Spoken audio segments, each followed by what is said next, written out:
radio for the masses. Headline edition, July 8, 1947. The Army Air Forces has announced that a flying disc has been found and is now in the possession of the Army. If the game is rigged, change the game. Game changer. I occasionally think how quickly our differences worldwide would vanish if we were facing an alien threat from outside this world. This is Fade to Black with your host, Jimmy Church, on the Game Changer Radio Network. I need your help to get to the year 1985. You're listening to Fade to Black with Jimmy Church on the Game Changer Network.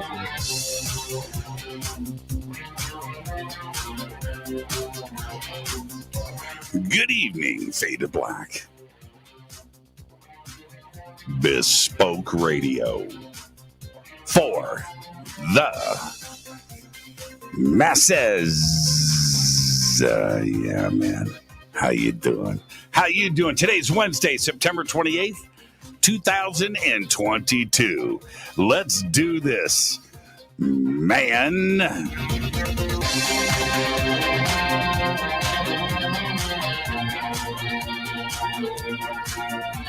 I would like to welcome everybody listening all around the world, all across the United States. Hither and thither, to and fro, back and forth, up and down, east and west, north and south, far and near.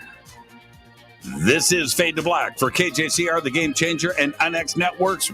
Race Hobbs. I'm your host, Jimmy Church. What is cracking, everybody? How you doing? How you doing? How you doing? Yeah, man. What a great week. Blockbuster week. Blockbuster week. Just an incredible week. You know, started the Bombshells off Monday night with Grant Cameron.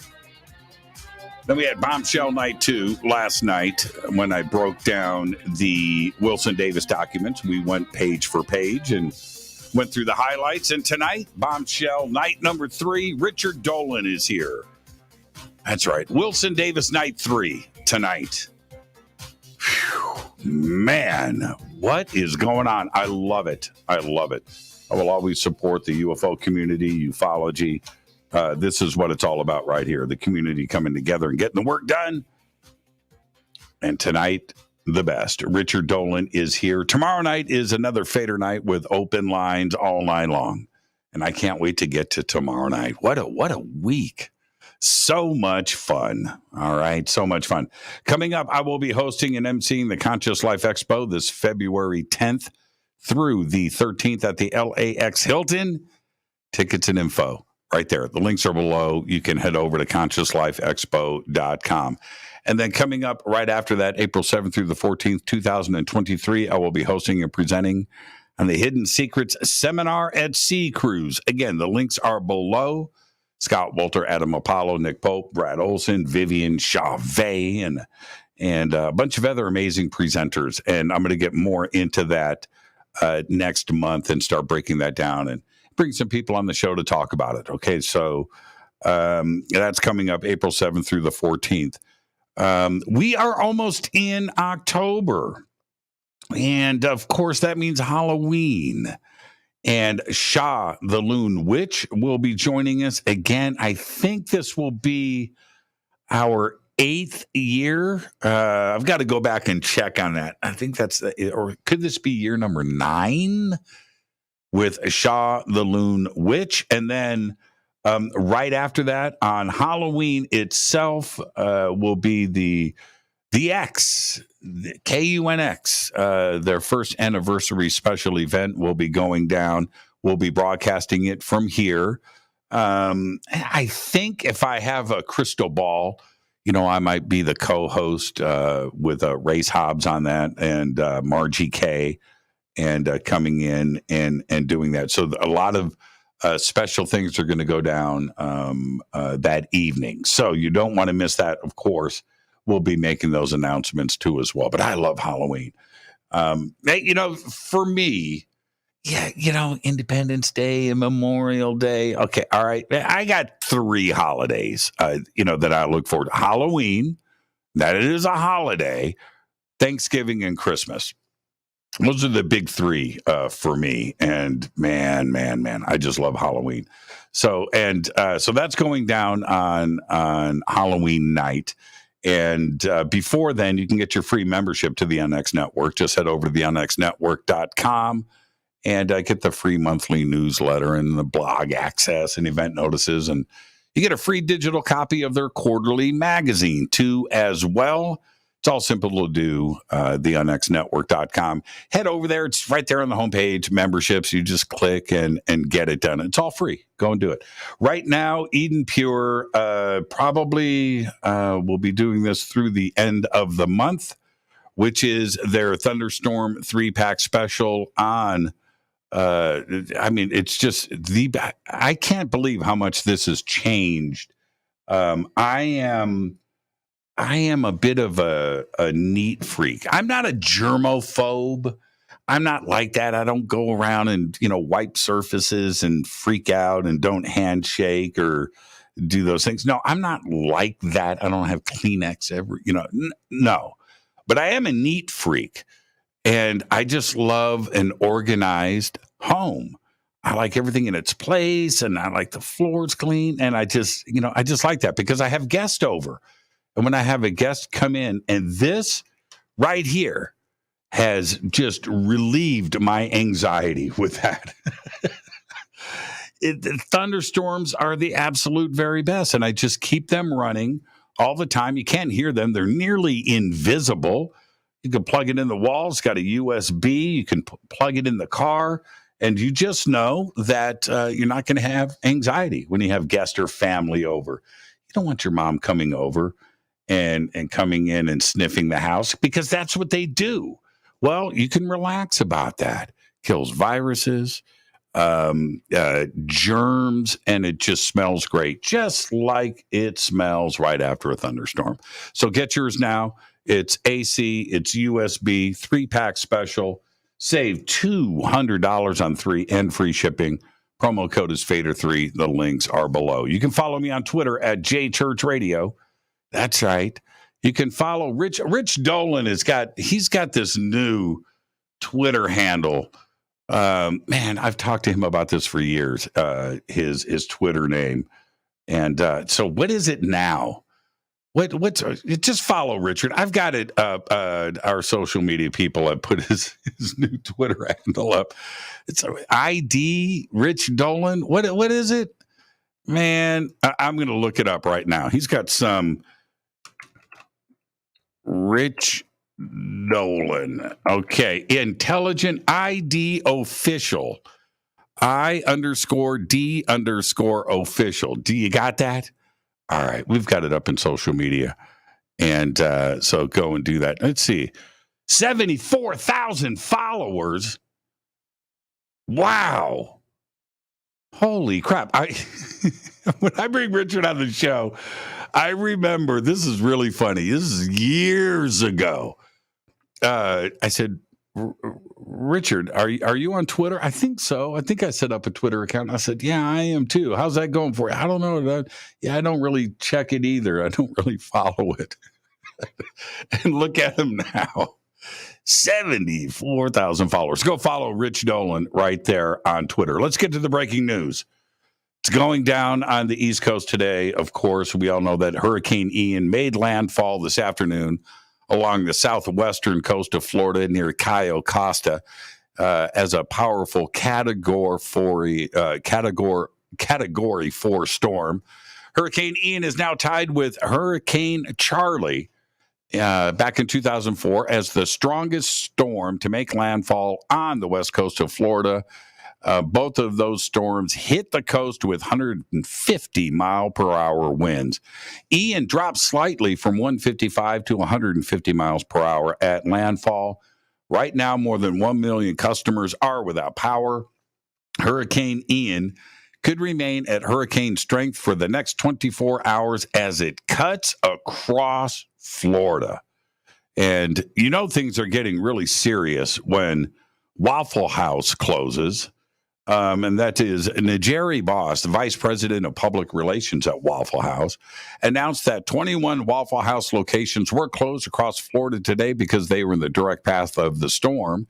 And Craig Fugate, who once ran Florida's Division of Emergency Management, coined the term the Waffle House Index to determine the severity of storms. And this is due to the fact that Waffle House rarely closes. Yeah, our thoughts are with everybody in Florida. It's absolutely incredible. Everybody stay safe. All right? Okay.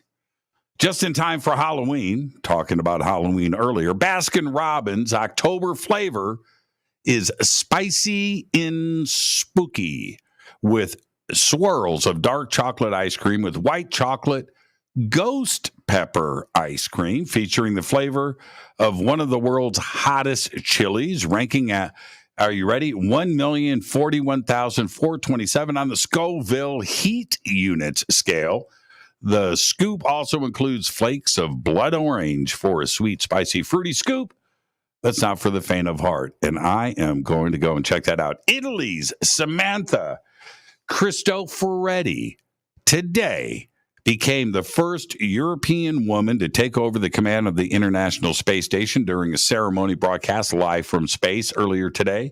The outgoing commander, Russian cosmonaut Oleg Artemayev, used the occasion to seemingly make a rare spacebound reference to the war in Ukraine, saying that, and I quote, "Despite the storms on Earth, our international cooperation continues," end quote. During the relaxed ceremony, Artemayev handed Cristoforetti a golden key, symbolizing that she is the new commander of the space station until she returns to Earth on, get this, October 10th, my birthday. Yeah, it's pretty cool. Let's get the show cracking on this day in history. 48 BC. Upon landing in Egypt, Roman general and politician Pompey is murdered on the orders of King Ptolemy of Egypt. Now, see, what was going on back then? You know, Richard Dolan, he's the historian. He knows about all this stuff. He thinks about this stuff every day, but I know a little bit. And so Ptolemy was buddies with Caesar. And Ptolemy thought that, well, you know, I'm with Rome. I've got this deal with Ptolemy, and now I want to do something else. So I'm going to go to Egypt, and I'm going to see if I can get some kind of alliance going, right? Well, no, Ptolemy was really close with Caesar, and that wasn't going to happen. So this is what Ptolemy did. He said, I wasn't there, but, you know, this is more or less what happened. So the Roman ships, you know, they're docked, and he says, hey, come on over for dinner. So they launched the boat, and the second he set foot on the beach, he got taken out just like that on this day in 48 BC. All right, here's your Fader fact. This is a Fader fact. This is kind of mind-blowing, actually. The first handheld mobile phone call was made April 3rd, 1973 in New York City. 1973. That's crazy, isn't it? There you go. That's your Fader fact. Tonight, we welcome very special guest Richard Dolan is here. Wilson Davis, Night 3. Bombshell, Night 3. Tonight, Richard is here. And tomorrow night's another Fader night with open lines all night long. All right. Let me hit this River Moon coffee.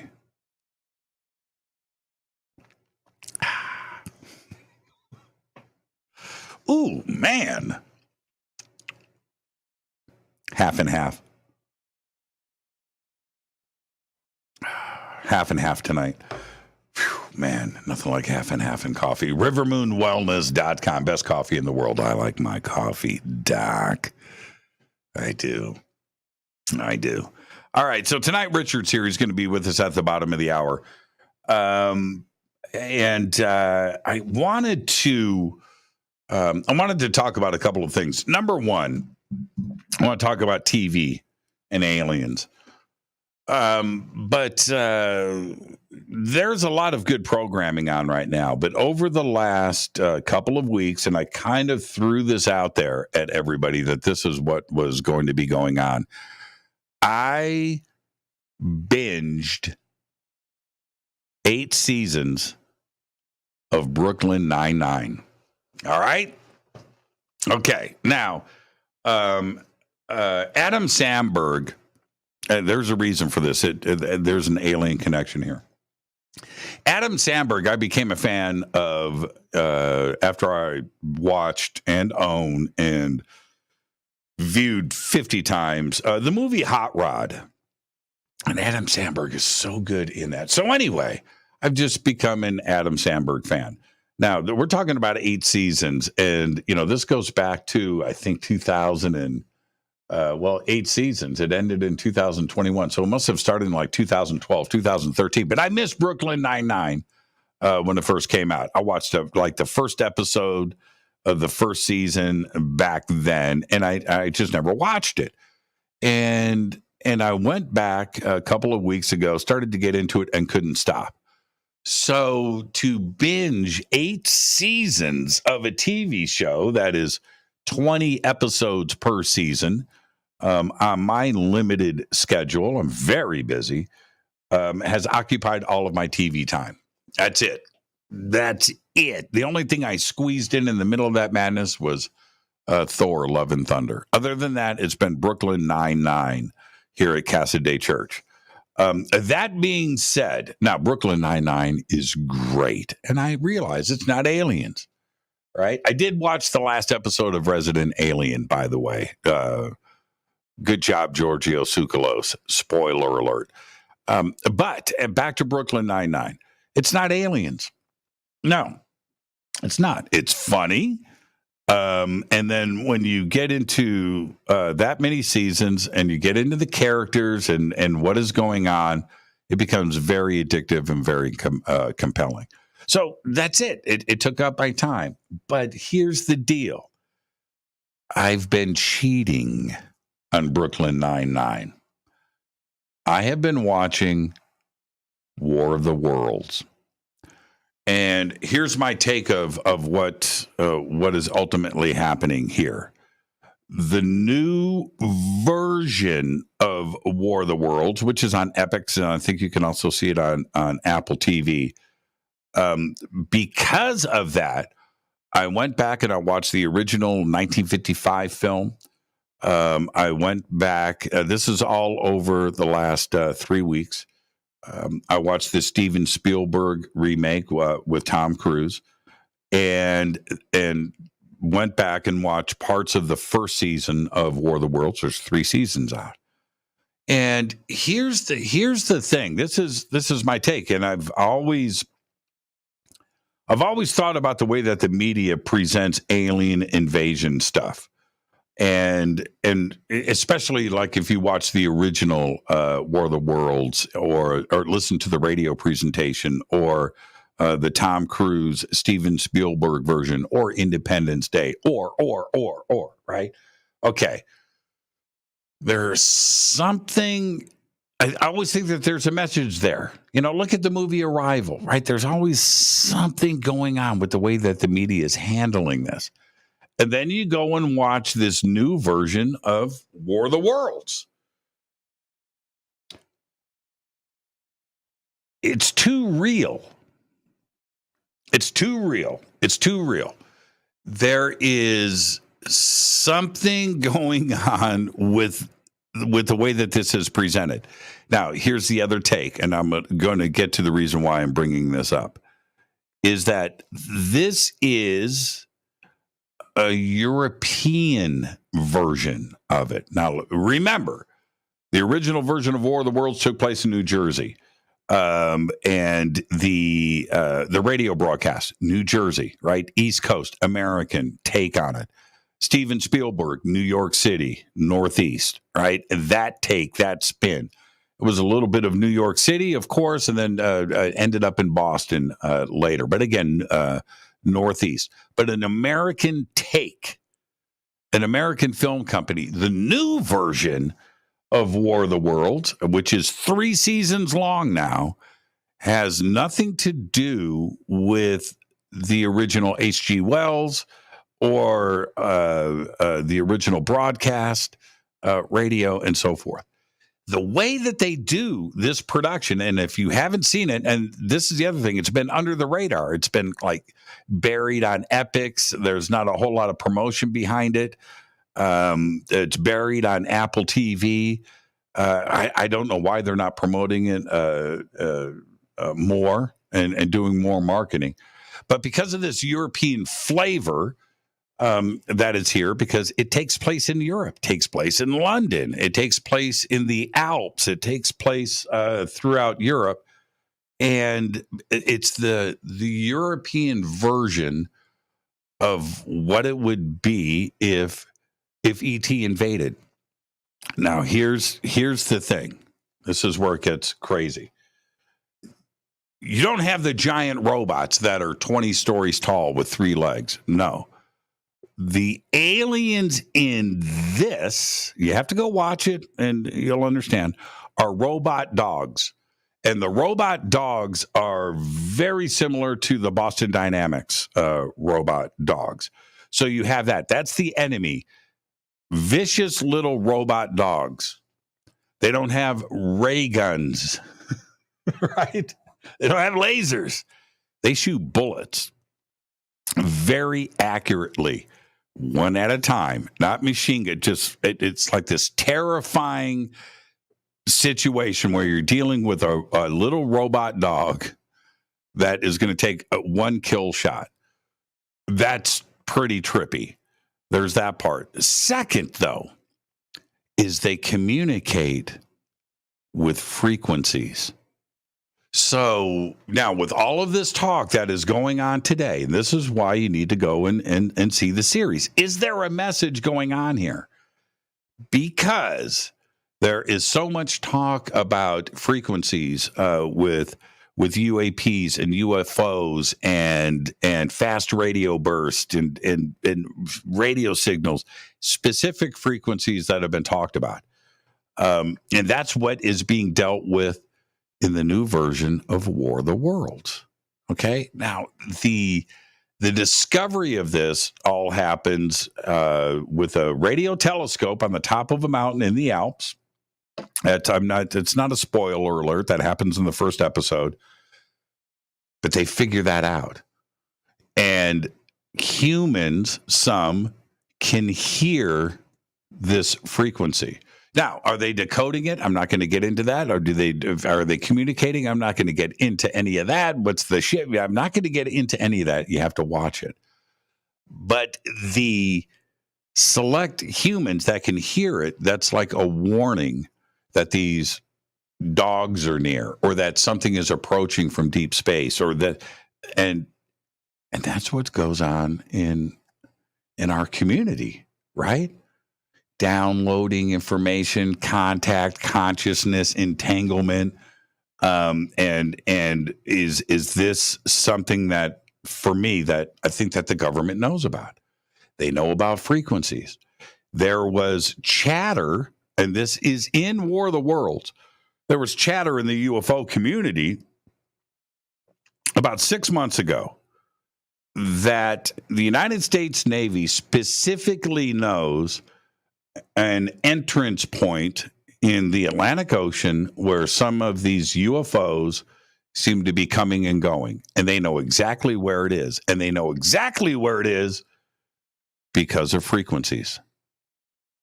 And I'm watching this unfold. I'm not going to say any more in War of the Worlds. And I'm thinking to myself, is somebody helping them write this script? Is this something that is being fed to the community? Because it's being fed to me, and I'm picking up on it, and I found it totally interesting.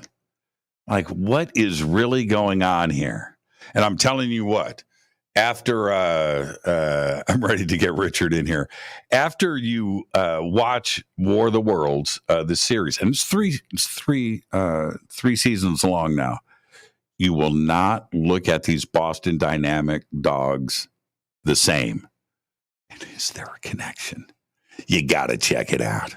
All right, I'm excited. This has been a huge week for the UFO community, for researchers that have been at this for a very, very long time.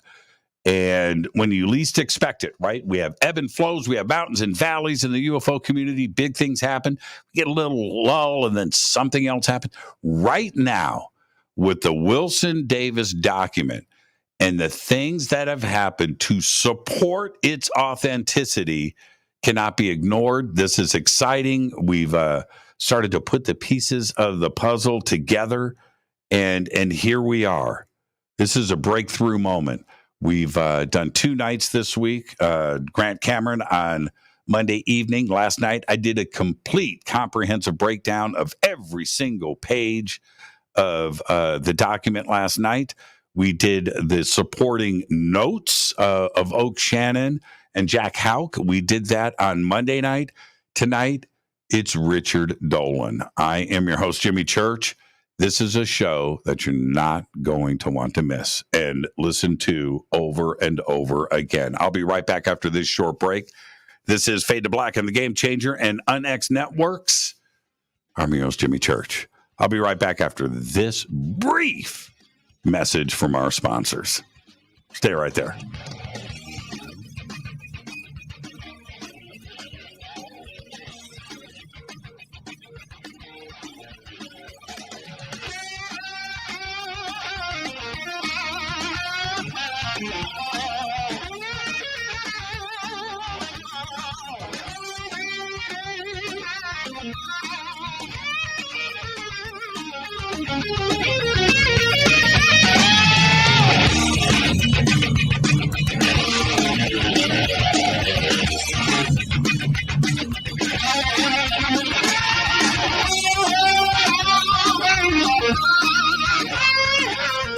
This is Nicole Church, daughter of you-know-who, and you're listening to Fade to Black on JimmyChurchRadio.com and the Game Changer Network. You're listening to Jimmy Church and Fade to Black on the X.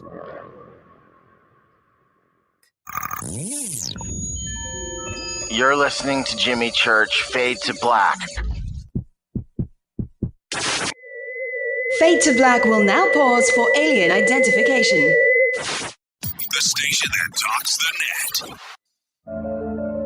When you take the beans from Central America with dashes of Indonesian and African mixed in and then roast it to the dark side of Fade to Black, you create the ultimate brew of fringe.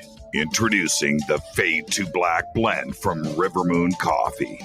Yes, River Moon's darkest customized roast was created for the love of Fade to Black. The alchemy of masterful roasting and smoking the beans is in every sip of this full-bodied, dark Java. I need my coffee dark, deep, with distinct bittersweet chocolate highlights, just like the bunker. Leaning further into the darkness of the roast is Fade to Black blend from River Moon Coffee. Just click on the banner at JimmyChurchRadio.com and use the promo code F2BBLEND for 15% off of your order today. This is the only way forward. This is Fade to Black. Make contact. This is Jimmy Church of Fade to Black, and you can get our podcast for just $2 per month. All you have to do is click on the podcast banner over at JimmyChurchRadio.com. Hello, Fadernauts. Jimmy Church here. You've seen me with my thunderstorm. Now you can purify the air in your home and get healthy, clean, fresh-smelling air and eliminate odors just like I do right here in the bunker. The Eden Pier Thunderstorm uses oxy technology that naturally sends out O3 molecules into the air, which seek out odors and air pollutants in your home and destroys them. It's called a thunderstorm because it purifies the air just like after a thunderstorm. And right now, you can save $200 on an Eden Pier Thunderstorm 3-pack for whole home protection. With this special offer, you're getting 3 units for under $200. Seriously. Go to EdenPureDeals.com and use Fader3. Shipping is free, and it's easy. Just scroll down. You'll see my name right there, Jimmy Church. Click on it and get your deal today. That's EdenPureDeals.com. Do you have an interest in the paranormal? Then you'll love the UnXNetwork.com.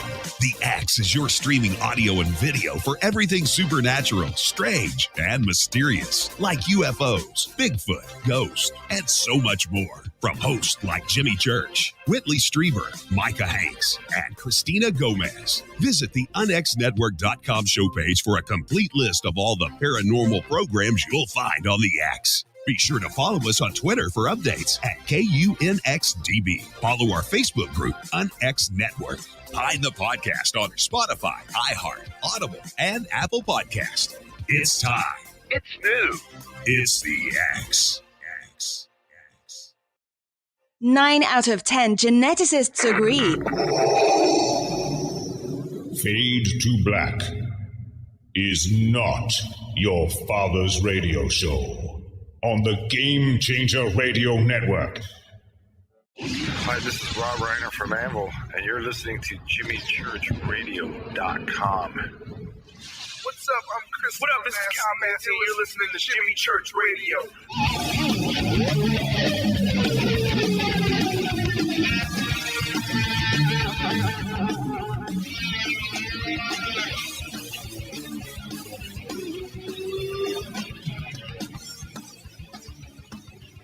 All right, welcome back. Fade to Black, I'm your host, Jimmy Church. Tonight, Richard Dolan is with us. Huge week for ufology. Huge week. Just tremendous. And tonight is night 3, and Richard Dolan is here. And instead of, at this moment, I'm going to break tradition.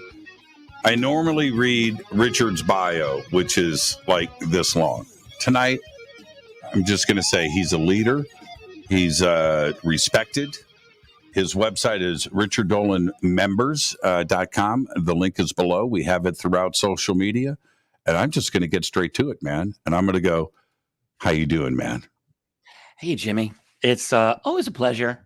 And thank you for skipping the long, extended bio.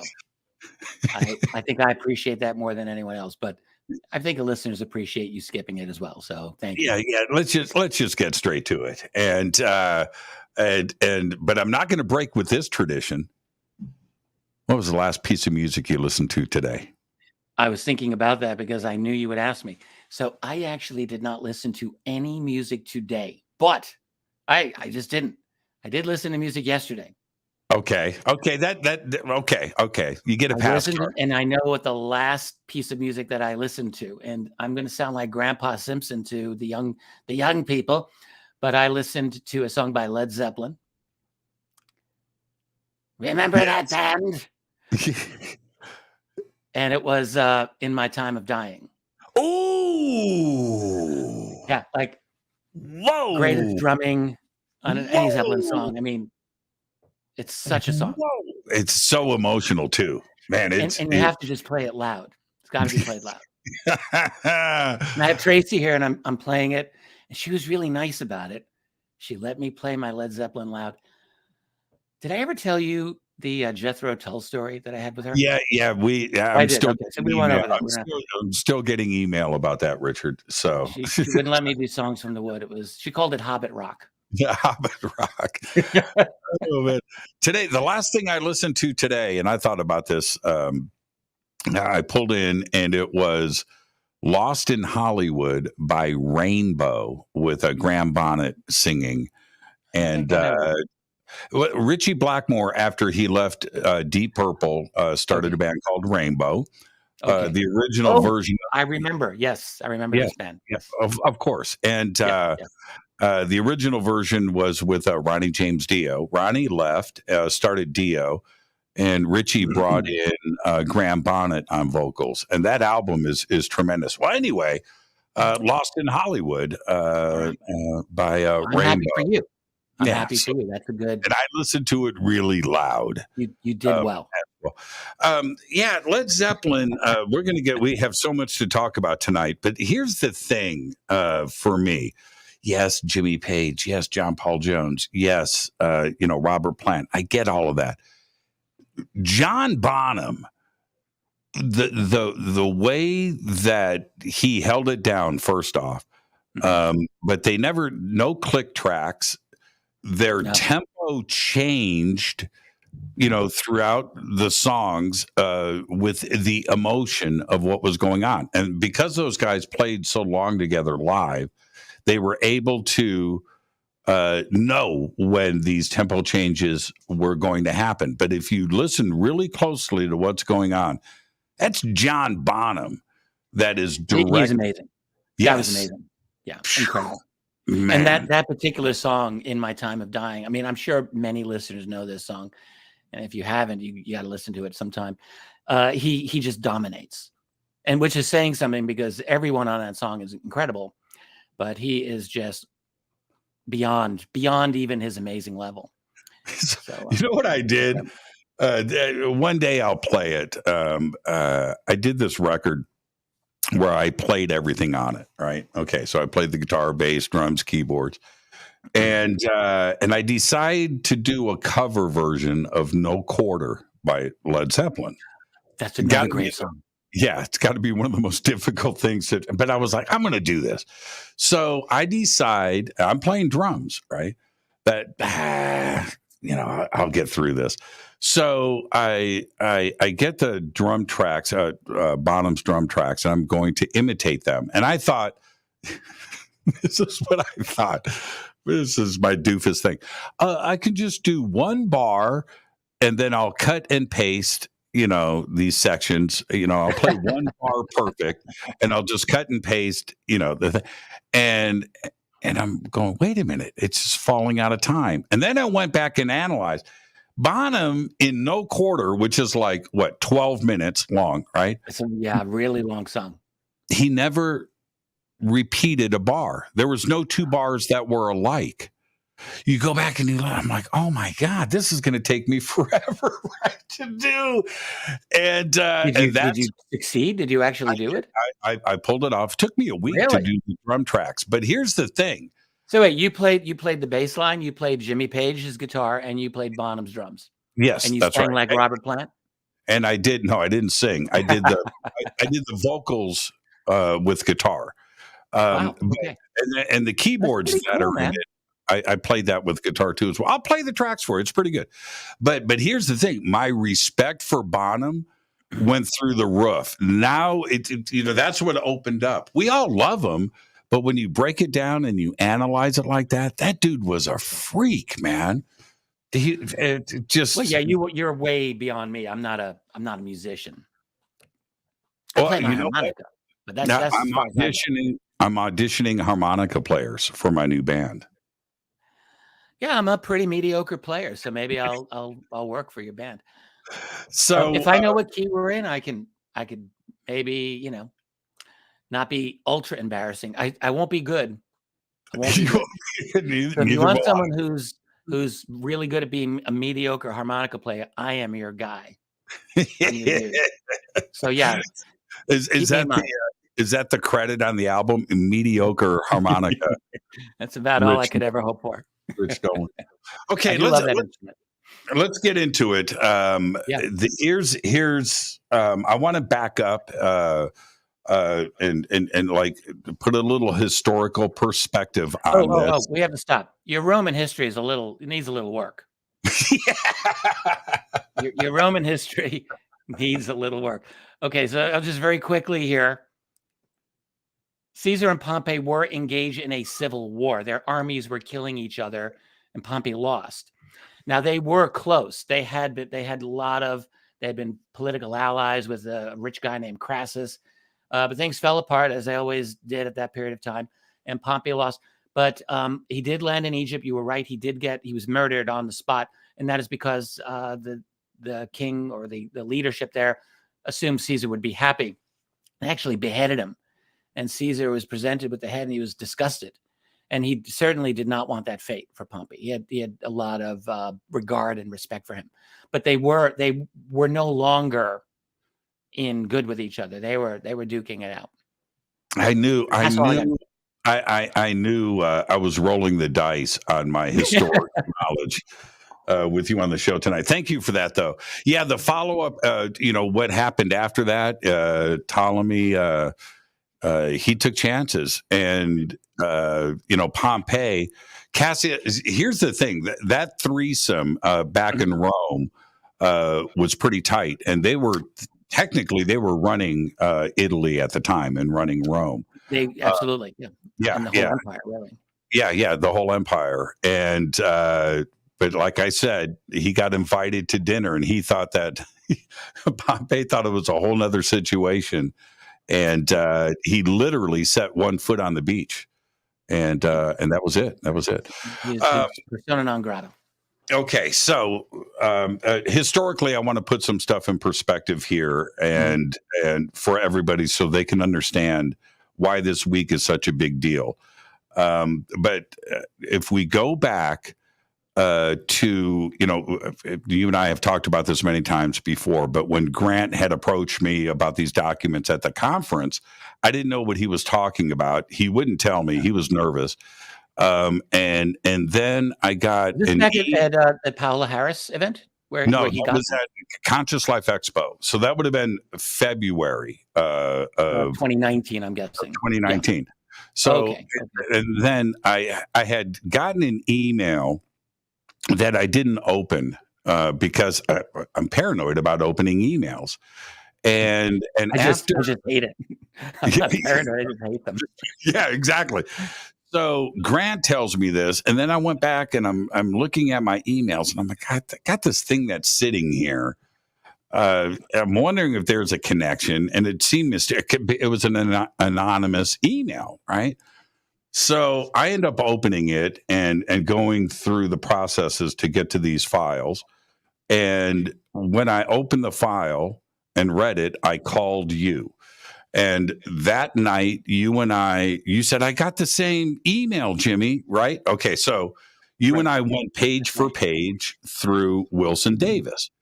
And now this is where I'm going to throw this out at you, because this is my memory. Because right after that, I called Grant, and he said, well, maybe it's this. He was being very nervous about the whole thing, right? Okay, so anyway, when you and I were going through the pages, you said to me, and this is my memory. This is 3 years ago. So if I'm wrong, I'm wrong. But my memory was you said Oak Shannon. And I didn't know who Oak Shannon was, right? And I couldn't fake my way through the conversation or anything like that. Like, oh, yeah, Oak. No, I didn't know who Oak Shannon was. But that first conversation that you and I had that night as we reviewed the Wilson Davis document together, you mentioned Oak Shannon to me, and that was one of the things that was raising your eyebrow on this document. Well, let me be a little more. Yeah, that you're close. Right.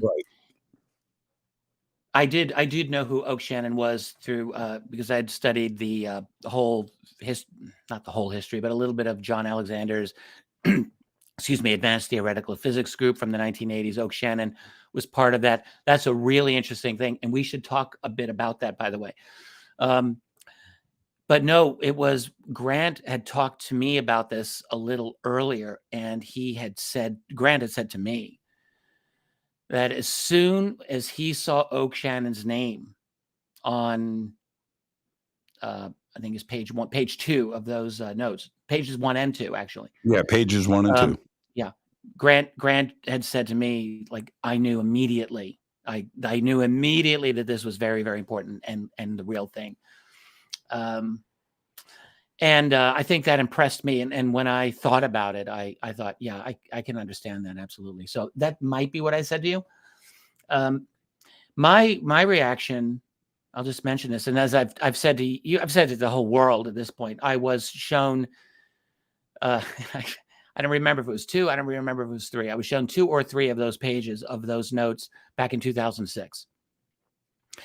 And I was not shown the first few pages. I was only shown toward the end. And the part that I would never forget was the statement that Wilson had said to Davis that the material that the contractors had was not made by man, not by human hands, not of this earth. And in the situation that I was in, and I, as I've said again many times, I will not give up the identity of this person, but it was someone very close to the entire situation, in a perfect position to have all of this. I'll just leave it at that. I wasn't in a position where I could take a photograph of anything. I was asked not to take notes at the time. All of this, it was like a favor, but I was shown for my own edification. So I got the. And I got a verbal, an oral kind of background of the whole thing by this individual. I should mention that as well. And so with that information, I tried contacting Thomas Wilson myself, and I did. I reached him. He hung up very abruptly once he found out what I was calling for. Talked to Stephen Greer about it, or not to Greer directly. I talked to one of his people about it. I talked to Edgar Mitchell about it. Talked to a couple of other people who knew about this. And then I just started talking about it to the world in 2007, 2008, 2009 for a few years. And I never mentioned that I actually saw notes. And I never said that ever until I was on your program back in December of 2018. That was the first time that I ever actually said I saw written down notes. At that point, I had no idea that those notes were circulating, which they were. Quietly. Well, let me jump in, because that's actually a very significant point, because yes, what your answer to the question specifically about these documents is key, but it was my question that caused the answer. And my question to you was, Richard, give me the secret stuff. What's the one, I'm paraphrasing, what's the one thing for Richard Dolan about the UFO question? What's that? And you said, Jimmy, and you said the one thing that I'd never shared. That you never shared. You wanted something new. Yeah. That's right. That's right. So, and that's when you did, I did pull it out. But that was and your answer was that I was shown several pages of notes detailing an interview that was done of Admiral Thomas Wilson. And I didn't think I mentioned Eric Davis by name, but I just said I mentioned these notes, and it was relating to Thomas Wilson. And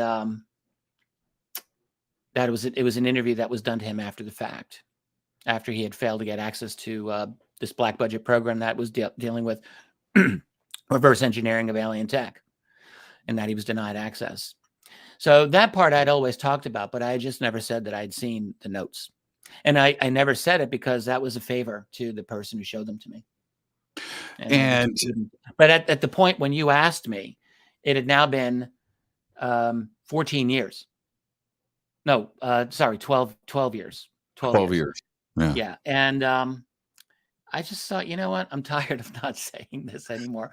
So it was a spur of the moment decision on my part that I was just going to mention. I saw the notes, and I had no idea that at that very time, Grant Cameron was actually in possession of them, and a number of other people, Australian James Rigney, of course, and a few others. I don't know who sent me those notes, by the way. I don't know if you know who sent you yours, but I actually do not know the identity of the person. No, I don't either. I have been, there's been a few people that have said that they sent them to me, and that's when I've just backed off and went, well, okay, somebody here's not telling the truth. So I don't know. I actually went back and tried to find the original email. I've got 3 different archives of emails from different servers, and I haven't been able to find it, but I do remember it was anonymous, so anybody could lay claim to it at this point. Probably the same person. Whoever sent it to you undoubtedly sent it to me. Yeah. Well, it was too coincidental, and it was the same processes too as well. I remember there was a couple of security things that had to go through to access the files. And I remember that, but Tracy found I would never have seen it on my own. Tracy found it, thank goodness. But I didn't remember any security. Yeah, I can't. It was just an anonymous Proton account. Yeah, that's what it was. I do remember that. Okay, so there's another part to this. most don't understand your background with the Wilson Davis document that goes back now, 12 years prior to all of this. But you made those statements very early on, and I'm going to paraphrase, so you're here with me if you want to correct me, but you had said very publicly on this program and others that this could be the most important UFO document of the century. And you got a lot of flack. You got a lot of flack for that, but you stuck by it. And here we are today. Well, it looks like that is exactly the case, but you chose to stick to your guns and taking such a strong position on a document is profound. What made you do that so quickly out of the gate? Thank you. Yeah. I appreciate you saying that, by the way. Well, there is not a shred of doubt in my mind of their authenticity. There was not a shred of doubt. So that, there were a lot of people who acted as if they really knew what they were talking about on these notes, and they clearly did not. And I knew there's a lot of things in our field and in many fields where it will take a long time for the truth to come out. Sometimes the truth gets buried. I just knew. I thought in this case, these notes, I know they are real. They will be vindicated, and I felt an obligation, to be honest with you, to stand up and defend them. And for a while, I'm just going to say, not many people were defending them. Grant certainly did, but he didn't really want to be out there. And he had said this. He did put himself out there, but I just felt that they needed a standard bearer, if I can put it that way. And I was willing to take the hits. I didn't care. I had a few very good behind the scenes researchers helping me personally. And then there were other researchers that I came to know or communicate with who did even more incredible work. I think of someone like Giuliano Marinkovic, who is very behind the scenes, but he put together a document that is simply outstanding. And he listed all of the references to the Wilson scenario, the saga, starting right from the 1990s and all the way through. And he found, I don't know how he did this, most of my own statements on it. I don't know if he got all of them, but he got most of them that I had made in 07, 08, and all of those years. Edgar Mitchell, Stephen Greer, Will Miller. He found them all, and he just put them all together on this massive list, and it's still available. I'm not trying to plug my YouTube channel, but I did a program on this last night, and in not in the comments, in my notes, I have links to his article. People should check it out. It's truly outstanding. So there were a lot of very good people doing work, validating these notes, and I knew that the work was strong enough that this would eventually it would win. So I am seeing now that I think the community is. Some of these people, I don't know if they're grudgingly doing it, but I think we're seeing a broad consensus that yes, these notes are legit. And that's good. We need to go much farther than that because the notes themselves need to be studied and understood. And the implications of these notes are critically important. And may I just mention, you mentioned Oak Shannon, and I really owe a thanks to Melinda Leslie, who sent me some information on this, and she directed me to the work done by Isaac Coy, who actually has been doing research on UFOs for many, many years. I used to read a lot of his stuff that was on Above Top Secret. He's got elsewhere that he puts his information out, I guess, but he, I think, was he the one who found this? So there were notes in there are 26 pages of notes. I think Oak Shannon and I think Jack Houck together had notes that were published. Now both of these men attended John Alexander's Advanced Theoretical Physics group back in the 1980s. And I'm sure some listeners know, but for those who don't, this was John Alexander, who was in the U.S. Army at the time, started basically a UFO group. It was written about by Howard Bloom in a book called, the hell was that called? Out There. He called it the UFO Study Group, but it was the Advanced Theoretical Physics Group. Anyway, this was a kind of a UFO research project that he organized. Hal Puthoff was in it. Kit Green was in it. Bob Wood was in it. Jack Houck and Oak Shannon were in it, and others as well. So in Shannon's notes, there is a reference to ATP-10, Advanced Theoretical Physics Group 10, and in the Davis notes with Wilson, this is a direct reference. He says, Oak Shannon, AP-10, BDM, and that referred to the BDM McLean Secure Facility where they met. And so I just think it's a very significant connection here that these notes, that was a really great catch. It's just it's like these pieces of a puzzle fitting perfectly together. This is not something that would happen as coincidence or by chance. And there's a lot of those things in Davis's notes that I think we have to be beyond the point where we're questioning the authenticity of these notes. It's ridiculous, even I think at this point to do so. I thought it was ridiculous 3 years ago to do so, but I think it's absurd now to be questioning their authenticity at this point. Yeah, I mean, Wilson hasn't authenticated them. Why would he? How could he? It's impossible for him to. He could never, ever. He says, I mean, I knew this in 2006 when I called him. I called him anyway, but it's not like there are people. How do you just accept a denial like that at face value and think, okay, well, he says no, so I'm just going to walk away. And yet there are journalists who did this. And I'm not even going to get into names. I don't really want to get into fights, but I just think it's how do you do that? How do you just accept a denial like that at face value? I got to take a break right here, but what is funny to me is that exact scenario is in the notes where Davis says, Thomas Wilson says, "Look, man, any leak of this, I'm out. I will deny everything. I will deny knowing you. I will deny talking to you," and that is in the notes. And he stuck to exactly what he said he was going to do. He denied knowing Oak Shannon. Yes, he denied knowing Oak Shannon. Let's take our break right here. We're going to go straight there when we come back. This is Fade to Black. Our guest tonight, the one and only Richard Dolan. It is tonight, Wilson Davis, night 3, Bombshell week here on Fade to Black. I'm your host, Jimmy Church. Stay right there. We'll be right back after this short break.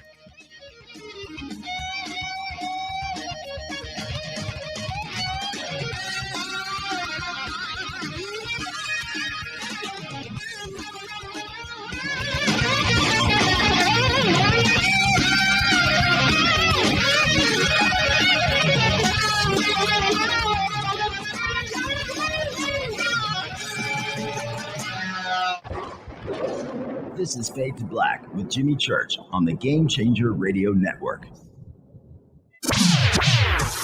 Your 1 million gigawatt paranormal powerhouse, KUNX-DB, VX. Hello, Fadernauts. Jimmy Church here. You've seen me with my thunderstorm. Now you can purify the air in your home and get healthy, clean, fresh-smelling air and eliminate odors just like I do right here in the bunker. The Eden Pier Thunderstorm uses oxy technology that naturally sends out O3 molecules into the air, which seek out odors and air pollutants in your home and destroys them. It's called a thunderstorm because it purifies the air just like after a thunderstorm. And right now, you can save $200 on an Eden Pier Thunderstorm 3-pack for whole home protection. With this special offer, you're getting 3 units for under $200. Seriously. Go to EdenPureDeals.com and use Fader3. Shipping is free and it's easy. Just scroll down. You'll see my name right there, Jimmy Church. Click on it and get your deal today. That's EdenPureDeals.com. This is Billy Carson, founder and CEO of ForbiddenKnowledge.tv. ForbiddenKnowledge.tv is the fastest growing and one of the most watched networks in the world. And I would like to personally invite you to check out our expanding library of TV, film, lectures, and special presentations. ForbiddenKnowledge.tv has over 6,000 videos covering lost history, health, UFOs, spirituality, and our future. We are committed to our community, and with my personal invitation, you can right now get your own free 30-day membership at ForbiddenKnowledge.tv. Your own library of information starts today at forbiddenknowledge.tv. Because you never got that pony you always wanted. Damn it. Jimmy Church and Fade to Black on the Game Changer Network. Listen, I know, and you know, that you've always wanted your first crystal skull. Or maybe you're a collector just like me, but you just don't know where to go to find the real thing.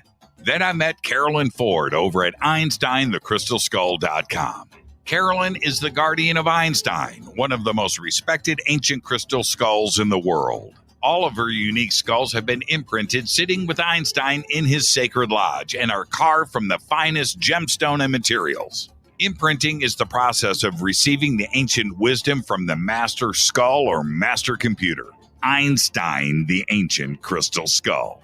To see Carolyn's current collection of crystal skulls, just visit her store at EinsteinTheCrystalSkull.com or click on the banner over on our site. Don't forget to use the promo code Jimmy at checkout to receive 10% off of your order today. That's promo code Jimmy. Finding your first or next crystal skull is easy. Just visit EinsteinTheCrystalSkull.com. Hello, I'm Katie, and you're listening to my main man, Jimmy Church, on JimmyChurchRadio.com. Hi, this is Ray Hobbs here, repping the planet, and you're listening to my good friend, Jimmy Church, Fade to Black. This is Toby Kebbell. You're listening to JimmyChurchRadio.com. Don't hurt me, Jimmy. I'm only little. Hey, I'm Adrian Grenier, and this is Ari Gold. We're the Honey Brothers. We're also Honey Brothers. Hey, I'm Adrian Grenier, and I'm Ari Gold. We're the Honey Brothers, and you're listening to Jimmy Church. The Revolution. This is Jimmy Church of Fade to Black, and you can become an official Fadernaut by just going to our membership section at JimmyChurchRadio.com. Hello, this is Serena Wright Taylor from Conscious Life Expo, and you're listening to Fade to Black with Jimmy Church, who holds the Lucky Pony record for the best astrological chart since 1963. True story. This is Micah Hanks of the Gralien Report, and you're listening to Jimmy Church on Fade to Black.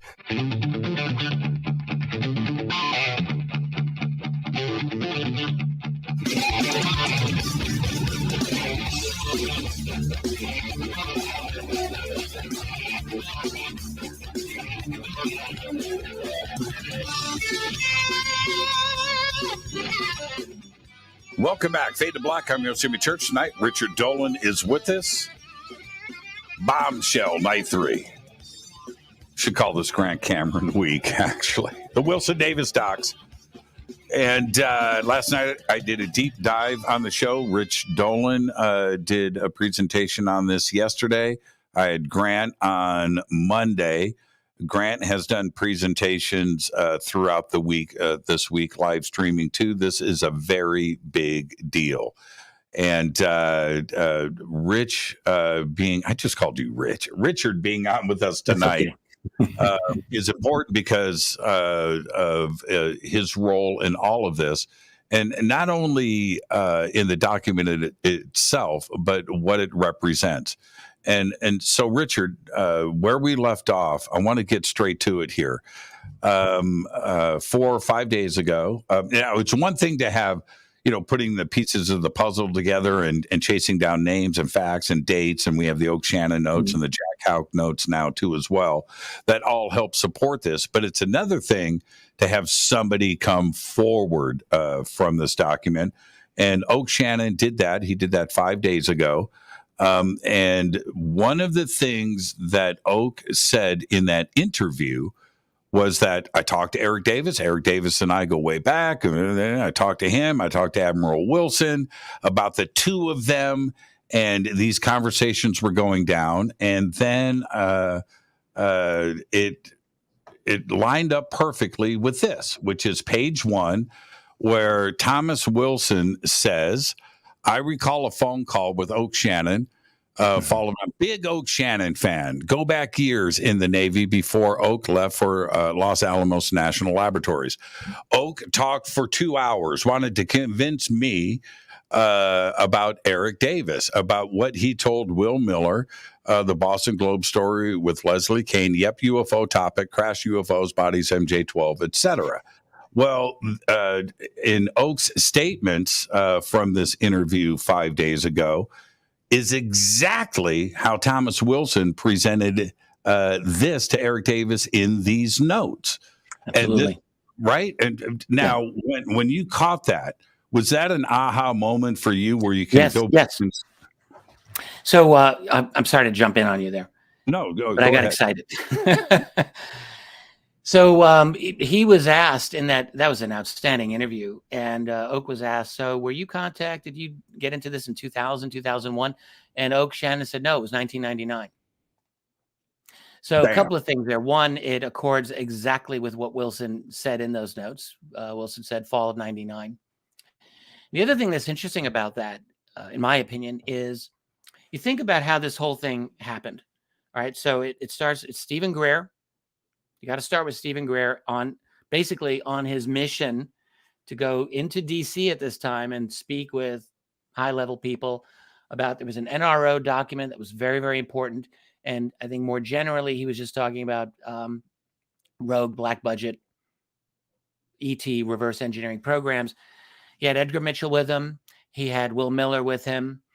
And they get this meeting with Admiral Thomas Wilson in April 9th, 1997.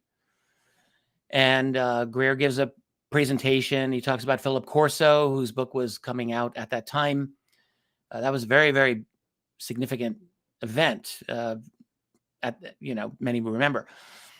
And then that ended, and Miller stays behind, talks with Wilson. We have this in the notes. They have a 2-hour conversation. Wilson goes on his quest for 45 days to get to the bottom of this. He gets rejected. And then what clearly happened is that Wilson spoke to Miller first. This is the only scenario that makes any sense. Wilson spoke to Will Miller because they were close. They were Navy colleagues. And Miller was the key because Miller knew Greer, and he gave this information to Greer. And this ended up, Greer, of course, talked about this consistently after that fact in a number of lectures and presentations, and then wrote about it in 2006 in his book, Hidden Truth, Forbidden Knowledge. So that's the Miller-Greer connection. But Miller also spoke to Edgar Mitchell about this after Wilson got rejected. So the information went into these two different directions. Now, Mitchell's really important here. I mean, Greer's important also, but Mitchell's important because he was informed of all of this by Miller, and Mitchell was part of what I call the Bigelow group, the NIDS group. They were all on the board of NIDS. So you've got Robert Bigelow, you've got Kit Green, you've got Hal Puthoff, you've got Jacques Vallée, you've got I don't know if Bob Wood was deeply in, but Bob Wood was part of that group as well. You have Colm Kelleher. And Eric Davis. And Eric Davis, obviously. Yes. So that group of people learned about this from Mitchell. There can be no question about this. And so as early as 1999, they were trying to get a meeting with Wilson. And Wilson at that time was head of the Defense Intelligence Agency. He was actively still involved in the government. With the Joint Chiefs, he was the #1 intelligence officer in the country, and he had that post for 3 years. The end of Bill Clinton and the beginning of, did he have that with George Bush? He left in, 2002. So he had that with Clinton and Bush. So that group, that important, fascinating group of individuals, they were on this almost immediately trying to get to Wilson, to talk to him, to get his story directly. And I just think that's a fascinating part of this that I haven't really heard people commenting on, but they were on their mission. They were trying to get through the labyrinth themselves. And to have, back to what I thought was just an extraordinary point, was that Oak Shannon's statements on this were nearly verbatim, right? His memory recall of 1999 and his the health fall. issues. He talked about his health issues, which were referenced in those notes. He had recently had heart issues. And you go and you look at the notes and you start to put this together.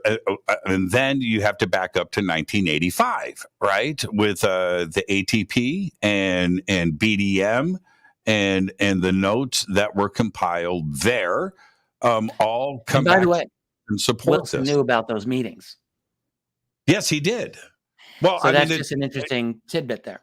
It's a conversation going on in the backseat of all the locations, by the way, right behind EG&G, with the Janet Airlines, flights going to Area 51 right over the fence, and this conversation is going on in the back of that car, and they were there for meetings at EG&G. Yep. Right. Yeah, that's right. So, okay. So it's got UFO written all over this. Yeah, it's written all over it. And again, for people who may not get the significance of of John Alexander's Advanced Theoretical Physics Group, this is a fascinating bit of history, and I wrote about it a little bit in one of my books, and I did not even remotely do justice to it. But it was a very interesting group of men, brilliant men, who were trying to.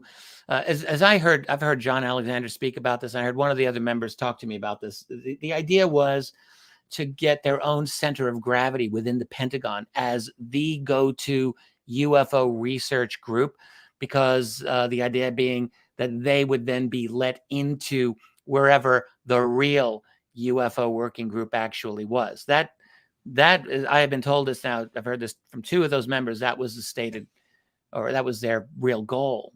They wanted in. And so they believed we have enough knowledge collectively, this group of ours, and we're going to be able to do it. And, John Alexander spoke about this a number of times at various events. And he said, well, we just never found that group. We found no evidence that there was such a group. Now, I will just tell you, I spoke to another member of that group, and that he did not want John Alexander to know his identity. But he just said to me personally, that was a lot of BS. They exist. I know they exist. And he wouldn't tell me exactly how he knew that, but he absolutely believed that there is such a group within the Pentagon. Now, but John Alexander always said, no, we never found any indication that such a group existed. But that was, I think, one of the key motivators for the Advanced Theoretical Physics Group. Now, there's two things that we have to assume out of these notes. One, that J.A. is John Alexander. Yes, absolutely. Okay. There can be no question. And there are comments in here about J.A. is not to be trusted, right? And what did you make of that? He's going to dredge up. I've had my own encounters with John Alexander. It's been a long time. We haven't communicated in a long while. We had an internet debate once years ago. Is there a UFO cover-up? I said yes. He said no. I know that I won that, but hey, whatever. The thing about him, I've just never really. It's hard to understand his public positions on the lack of a UFO cover-up. He has said this for years and years, and I listened to this, and I just think, how can you possibly make such a statement like that? So there's something that's so deeply wrong about that position. And so you have to conclude, like, what is it? Are you a blockhead, or are you just not honest? And I don't think he's a blockhead. So what can I say? And I'm not accusing, like, I don't know why he maintains the position he has maintained. But that's the fact. And I've just never really, and I've asked people around him, like, what is it? Why does he maintain this ridiculous position on the UFO cover-up? I only met him once, and it was in Roswell. Okay. Mm-hmm. And we were having this breakfast with like the mayor of Roswell or something. And I had just done an interview with the local FM radio station upstairs. That was anyway. So here's Alexander, and he knows who I am, and Coast to Coast and Fade to Black and all that stuff. And I said, hey, John, I would love to have you on the show. What would we talk about? I go, what? What, do you think I know stuff about UFOs? I said, John, let's just talk about your career. Let's talk about your life. I don't know anything about You're UFOs. such a smooth talker. Yeah, that was smooth and John Alexander. So I was like, okay, all right, this conversation has been resolved, and I just let it go. Oh, so you didn't get him on? Yeah. Okay. No. It was weird too. I mean, I just thought that. I mean, he just went right there. You know, what? I don't know anything about UFOs. You're at Roswell, man. What do you mean? You're standing underneath a flying saucer right now here at the. And by the way, John Alexander is another of the guys who was, very closely associated with that Bigelow group. I should have mentioned his name. So he clearly would have been exposed to those notes right away when Davis wrote them, and would have known. You have to assume would have known the story after Mitchell had gotten it. Now, and the other thing that is clandestine in these notes is who is the aerospace corporation that is referred to here as Tippity Top. And I have always interjected Lockheed Skunk Works. And that's an assumption because it's not named, and Thomas Wilson is very clear in this that he's not going to mention that. That's a core secret. That's a core secret. Must not ever be divulged. So, do you think it's Lockheed Skunk Works? I think it's probably a really good bet. Yeah, I think I get the idea. The most betting money would probably put it at Lockheed. Doesn't have to be. There's other competent contractors out there, and I think there's a very strong likelihood that you've got multiple contractors, maybe compartmented, doing different aspects of research on this problem, on the problem of alien tech. Now, but sure, you'd have to give some of it to Lockheed. I mean, look, they've got some of the best engineering and scientific minds you could find anywhere. Okay, now there's a couple of other things. I want to get deeper into the document itself. I mean, I'm sorry to interrupt you, but like over years, was Battelle Memorial Institute out in Ohio. They clearly, years and years and years and years ago, got. I'm convinced they got Roswell material, out of which they developed the substance nitinol, the memory metal. There's a very good paper trail on that, or at least a good testimony trail. Let's put it that way. And so, Lockheed wouldn't be the only company that gets this material. No, you have General Electric, you have Boeing, you have Northrop Grumman, you have Raytheon. There's that are all in SAP programs. Every single one of them. That's what they do. Exactly. So, I mean, it doesn't have to be Lockheed, but hey, Harry Reid mentioned it as Lockheed in the New Yorker article. That he immediately retracted in a Twitter tweet after. I remember that. Yeah, that's right. He ran away from that one. He pulled a Buzz Aldrin. Who are Rich and Doug? Too quickly. Who are Rich and Doug? Rich and Doug are mentioned throughout this document. Yeah. If I knew, I don't know. I'm not sure I know who they are. Clearly, Eric Davis and Thomas Wilson knew who Rich and Doug were because they refer back and forth. With first names only. And, clearly the people Davis is writing this for, which is the whole Bigelow group, Edgar Mitchell and fill in the blanks, all the others, they obviously all have to know. There was, I'm going to get to this here in a second. Two women are named here. One is a deputy director, and then on the last page, Mary Elizabeth Elliott. Yes, and now I want to let's go to Mary Elizabeth. Very interesting name to have there, and obviously you've done a lot of investigation into this. Who is she? She, I believe she worked at TRW Aerospace out in California. I'm trying to recall. Gosh, I wish I should have prepared on this one beforehand, so I'm winging it. But she's very interesting. I think she's very, very, very interesting because she's mentioned in connection with someone named Jeffrey Griffith. And they're clearly friends. They're close in some way. Now, Jeffrey Griffith, I am 1,000% convinced, is the author of an article that was in UFO magazine, a 3-part article in 1998. This is all relevant here. The article he wrote was titled Sedge Masters. It was a 3-part. I found this. I PDF'd it. It's on my website, and anyone can find it. It's that's open stuff. So it's his fictionalized history, what he was writing. But basically, what I am quite convinced of is that he and somehow Mary Elizabeth Elliott was involved. They very well may have been UFO witnesses over by Palos Verde, right across from Catalina Island and Santa Rosa Island, where the Channel Islands, where so much USO activity has been recorded for a long time.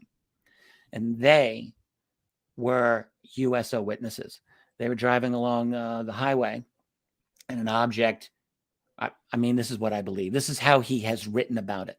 The object came out of the water and flew right over their head, and they went up after it. Now, she may not have been in the car, but she may have been. And she was definitely a friend, and she knew all about it. So, and I think she worked at TRW. Griffith is an attorney. I don't believe she's alive anymore. I think she passed away a couple of years ago, because I was talking with a colleague and a researcher friend of mine, and we were trying to reach her, and her health was failing at the time, and I think she did not survive. But and Jeffrey Griffiths will not talk to anybody. Now, and back to the anyway, yeah. So their story is mentioned, and in the notes, it's like, yeah, she's the real deal. Yeah, and they refer to it as the TRW incident. And I think I would have to go back and check. Wasn't the TRW incident listed in Oak Shannon's notes? Oh, golly, was it? Yeah. That's a score, yeah. Yeah. So you see TRW. Yeah, I think if that's true, I only learned about this today, these notes. Okay. So I mean, I just have to plead ignorance here. So I haven't studied all of them. I looked. I found the BDM connection, of course, and the AP10 connection. Those are significant. Yeah. Well, there's a couple of other things in there. I know. I just glanced at them. I didn't study them. But anyway, I'll have to go back over it. If that's in there, that's more that's okay. And then Judith Daly. Well, no, I don't think it would have been actually. If the TRW thing is in there, that's actually quite important, Jimmy. Yeah. Because I have been trying to get a date on this event. And it has not been clear to me even what decade that sighting occurred. So if it's in those notes, now we're talking mid-1980s, and that I think that's really good. That would nail it down a little bit better. Because I've never been sure, was that a 1990s incident, or was it as early as the 1970s or 1980s? So if it's in those notes, that would at least give us a latest, it had to be before 1980s. And before we get to the break, here Thomas Wilson says you need to talk to Judy Daly. She could assist you on that. And Judith Daly, at the time, was Assistant Deputy Undersecretary for Defense for Advanced Development over at USAT.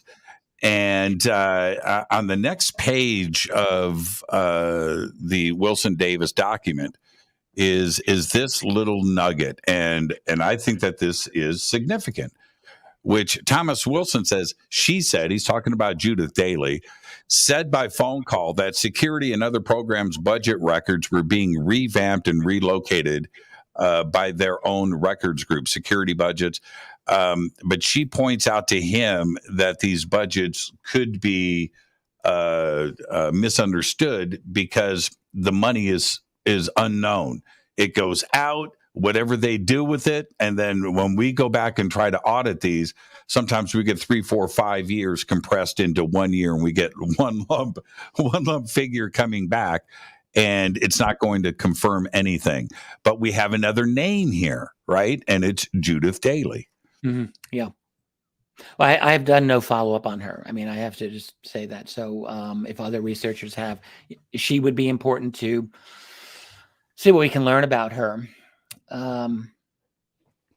One thing that is, I mean, somewhat loosely connected to what you're saying here is the fact that, you know, we learn in these notes that the contracting group that was attempting to reverse engineer this alien tech and actually had an intact saucer, according to the notes, that they had almost been exposed during a Pentagon audit some years back. And that as a result of that near exposure, they had to bring that auditor into the clearance. He'd be cleared to know about it. And it was a close call, I guess. And so as a result of that, they took additional measures to make their program even more secret. Now, one thing that we do know is that when the Clinton team came into power in 1993, William Perry was the Secretary of Defense, and he oversaw a fairly significant overhaul or reorganization of how the Pentagon's records were kept. I do not know the details of what was changed and so on, but that did happen, and that's a historical fact. And you know, I really have to wonder, like, did this outing of this group or the near outing prompt this reorg? Well, okay, so one aspect of it.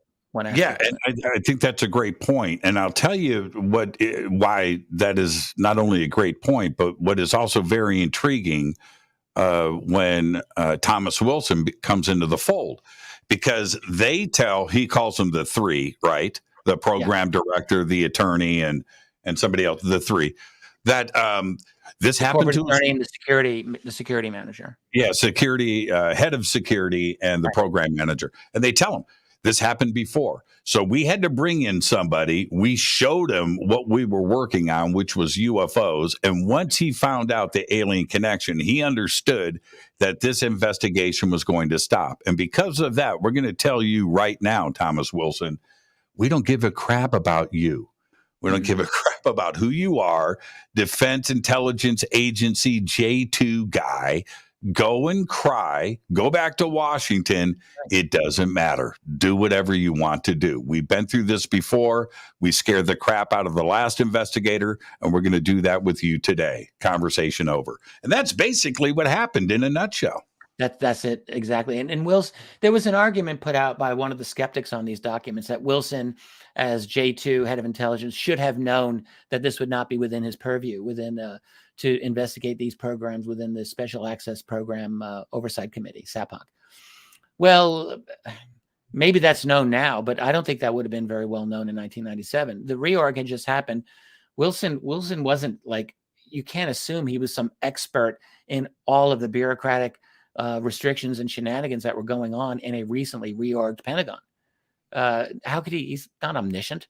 So he had an assumption, turned out to be wrong, that he had the right to oversee this program. And he was fired up, and that's what he told them. And as you point out, they said, no, we don't really give a crap about you. You want to go cry home to mama? Go ahead, see how far it gets you. And he did complain to his superiors in DC, and they threatened him with his career. They said, they literally said this ends now. Yeah. This ends now. Conversation's over. Let's take our break right here. This is Fade to Black. I am your host, Jimmy Church. Tonight, Richard Dolan. It's Bombshell Week, Night 3 here on Fade to Black. I'm your host, Jimmy Church. We're going to continue with the Wilson Davis docs and the bombshells from this week right after this short break. Stay with us.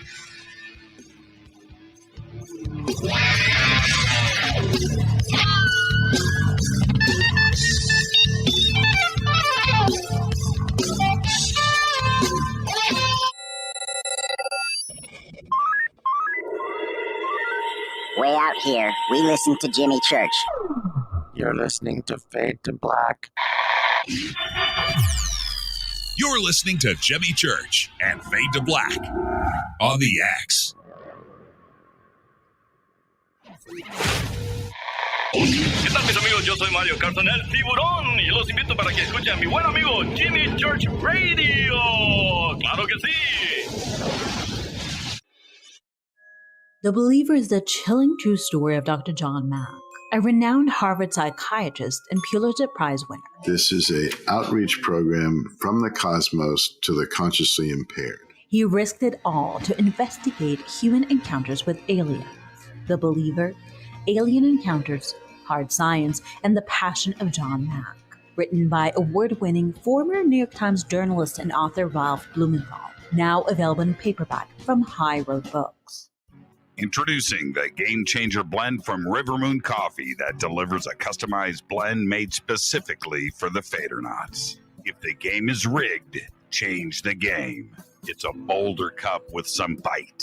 Game Changer is the coffee of choice for those that prefer an organic dark roast that is slightly lighter and milder, but it's still dark. With wild notes of pecans and chocolate with a rich, balanced, full-bodied cup that is roasted to perfection for a great coffee to start your day, as an after-dinner coffee or anywhere in between. Artisan, small batch roasted to perfection. USDA certified organic, all River Moon coffee is freshly roasted and packaged in the USA.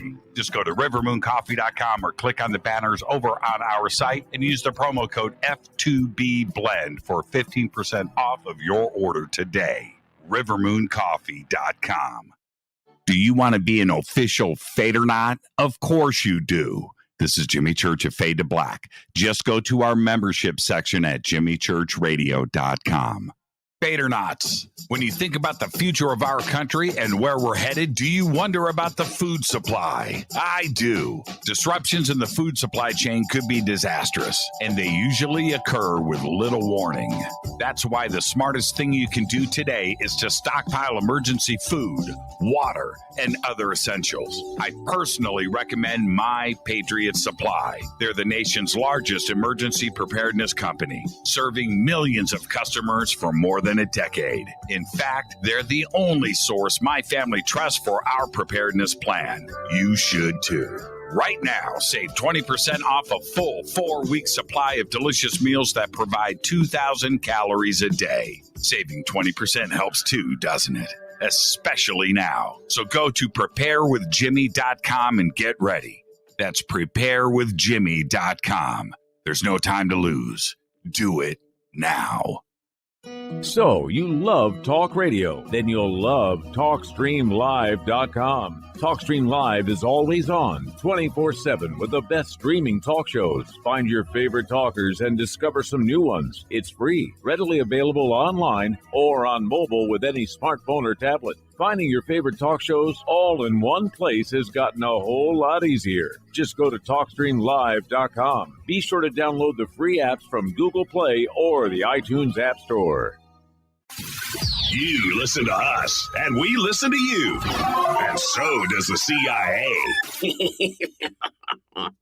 Hi, I'm Ray Sobbs, and I'm here to tell you about something I really think you're going to like. The UNX Network is a part of a larger group called UNX Media, and one of the things we offer is the quarterly UNX magazine, which is available both in print and digital formats. This amazing magazine covers all aspects of the unexplained and makes for a great coffee table periodical that is certain to spark enlightening conversations in your living rooms. We invite you to check out the latest digital issue for free. Just go to unxnetwork.com/membership and fill out your free membership with your name and email and become a new free member. The new summer issue is now available, and the theme is Time Anomalies, which includes a feature article written by our managing editor, Lee Spiegel. Just go to unxnetwork.com/memberships. That's unxnetwork.com/memberships and get your free e-copy of the UNX magazine today. You are listening to Fade to Black with Jimmy Church on the Game Changer Network. Oi, oi, I'm Reese Evans. You're listening to Jimmy Church. This is Revolution. The revolution will not be televised. The revolution is on radio. Ciao.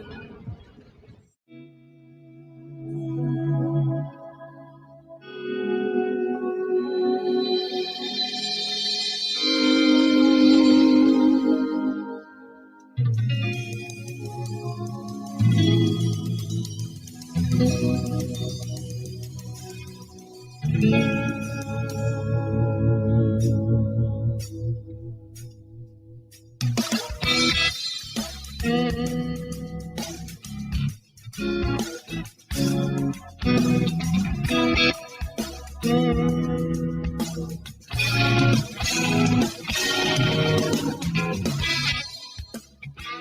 back, Fade to Black. I'm Jimmy Church. Tonight, Richard Dolan is with us.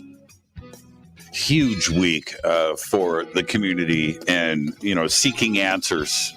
It's just a huge week. And tonight, Richard is with us. I know that, Richard, you have had a very busy week with all of this. And I want to get back to where we left off before the break. But I just wanted to say this. Yeah. And the audience needs to understand that Richard and I have a method of communicating with each other off of the air. It's kind of like family. We argue, we fight, we don't necessarily agree on issues, but we talk through them and we learn from each other. And Richard, I just want to thank you for that, man, because sometimes it gets a little testy, but we always walk away as friends. And, I appreciate the way we communicate.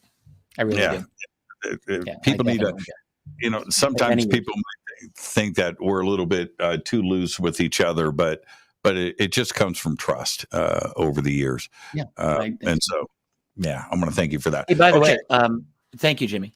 During the break, I was looking for TRW references in those notes, and I didn't see them. If one of the listeners can, who has access to them, maybe I just looked too quickly, but I didn't see TRW in there. I did see a lot of other cases at well-known Cash Landrum, the Cuban jet incident. They had a reference to that. Bunch of Iran, Ben Waters. I'll have to go back and look. Look, you and I are the same age. I'm depending on. I'd like to see that TRW. That would be a great find. We're depending on my failing memory, Richard. We're depending on my failing brain. Okay, so let's not go there. But back to I will continue to say that this is Lockheed Skunk Works. I just feel that in my heart of hearts. So when I make this reference, I may say that I don't know it as fact, but that's what I think. But going back to the meeting with the three, head of security, the program manager of the alien craft, and who was the third? Oh, the attorney representing said company. Is this comment here, which I just found this to be extreme. They're having a fight. They're going through an argument, and this back and forth is going on, and then finally they back up and they tap out. I'm talking about Lockheed, where the program manager said that Lockheed wasn't a weapons program. Lockheed wasn't an intelligence program. Lockheed was not a special ops or a logistics program, and it doesn't fit any of those categories. And Thomas Wilson says, well, I asked what they were then. What are you talking about? And a loud groan, right? A sigh from the program manager. And the security director says, it's okay to say it. And, well, say what? Eric Davis says, say what?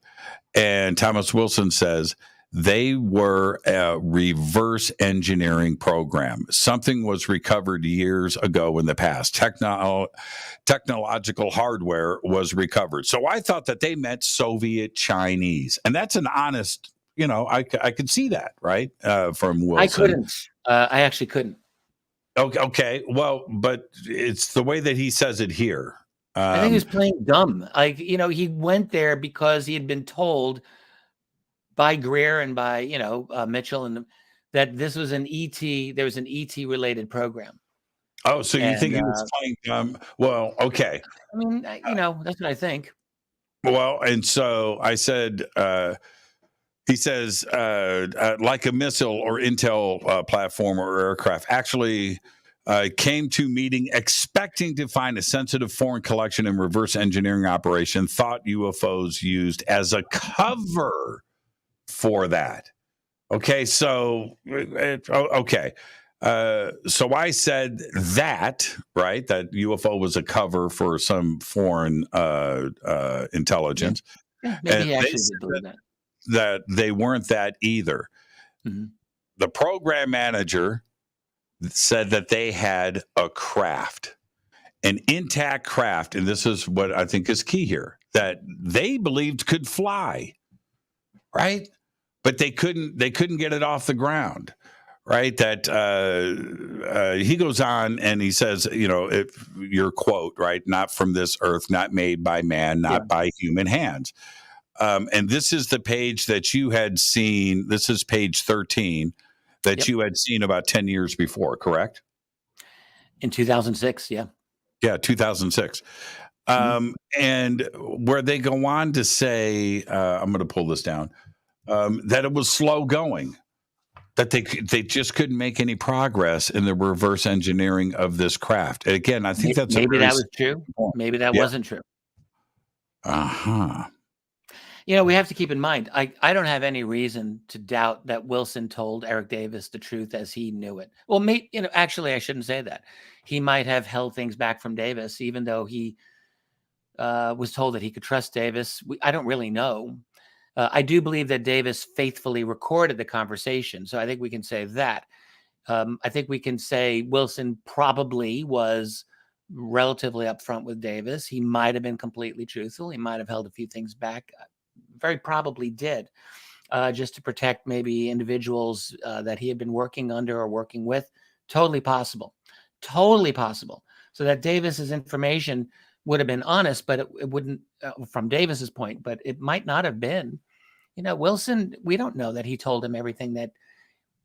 Did he just open everything up and tell him everything? That's possibly not the case. And certainly the people who were briefing Wilson, I think that they had every reason to be parsimonious with the truth. There are probably certain things that they would have told him just to shut him the hell up and get him off their back. Mm-hmm.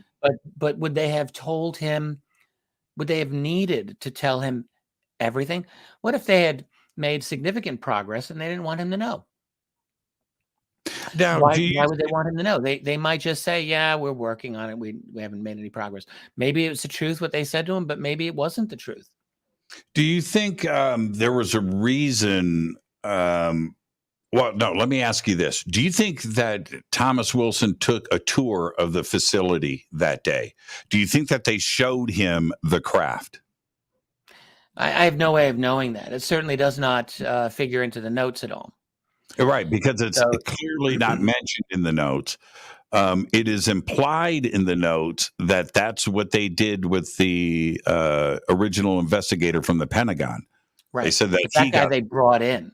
They brought him in. And then, so that part, it's leading up to this, but Thomas Wilson never says that he saw the craft, that they got in and he did an argument and he got on a plane back to Washington to do his own follow-up. Exactly. Right? Right. Now, going back, here's the other interesting thing. In the Oak Shannon notes, and I think it's in Jack Houck's notes too, is a reference to the ARV, right? The Alien Reproduction Vehicle. And that's in notes in 1985. When did Mark McCandlish start to talk about the ARV? Well, the ARV, no. The ARV actual event was in November of 1988. At Norton Air Force Base.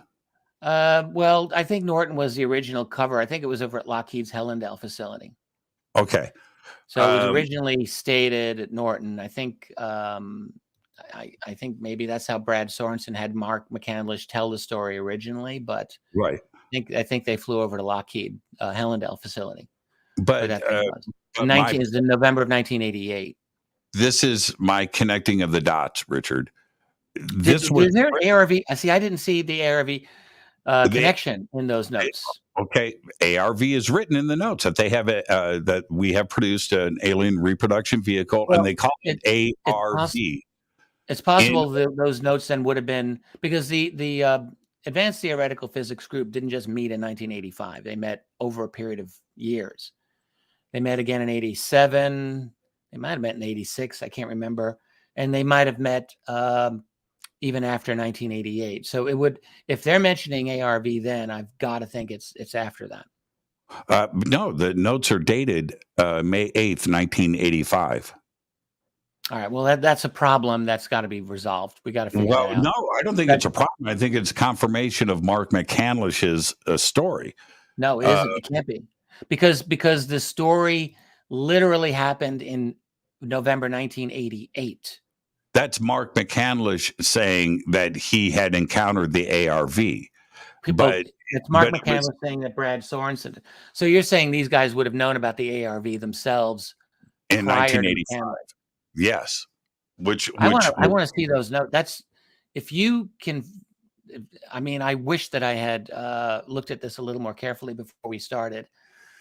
That's a significant find. If that's true, and I can't say that I know that's true, but if it is, that would be very significant. Are you sure about this? Yeah, well, hold on a second now. I'm not trying to get on your case. I'm just. You just being excited. You just relax there, young man. You just relax. Let me pull it up. And I should be able to, let me reduce the size of this. And everybody, this is great. This is live radio. And you know what? I can pull it up there's 28 pages of notes here.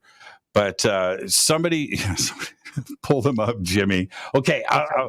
The ARV page is everybody just stay put. I'm trying to pull mine up here. I'm looking as well. And I can do it during the break, and I can just have it set. We're gonna have to. I'll do it during the break. But what I found interesting here is I'm looking at the Oceana notes. I'm going, wait a minute, the ARV program.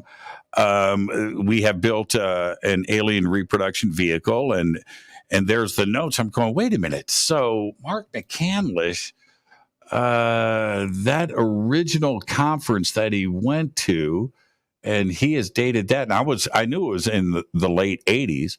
So this is confirmation, by 3 years before Mark McCandlish, tells the story, right?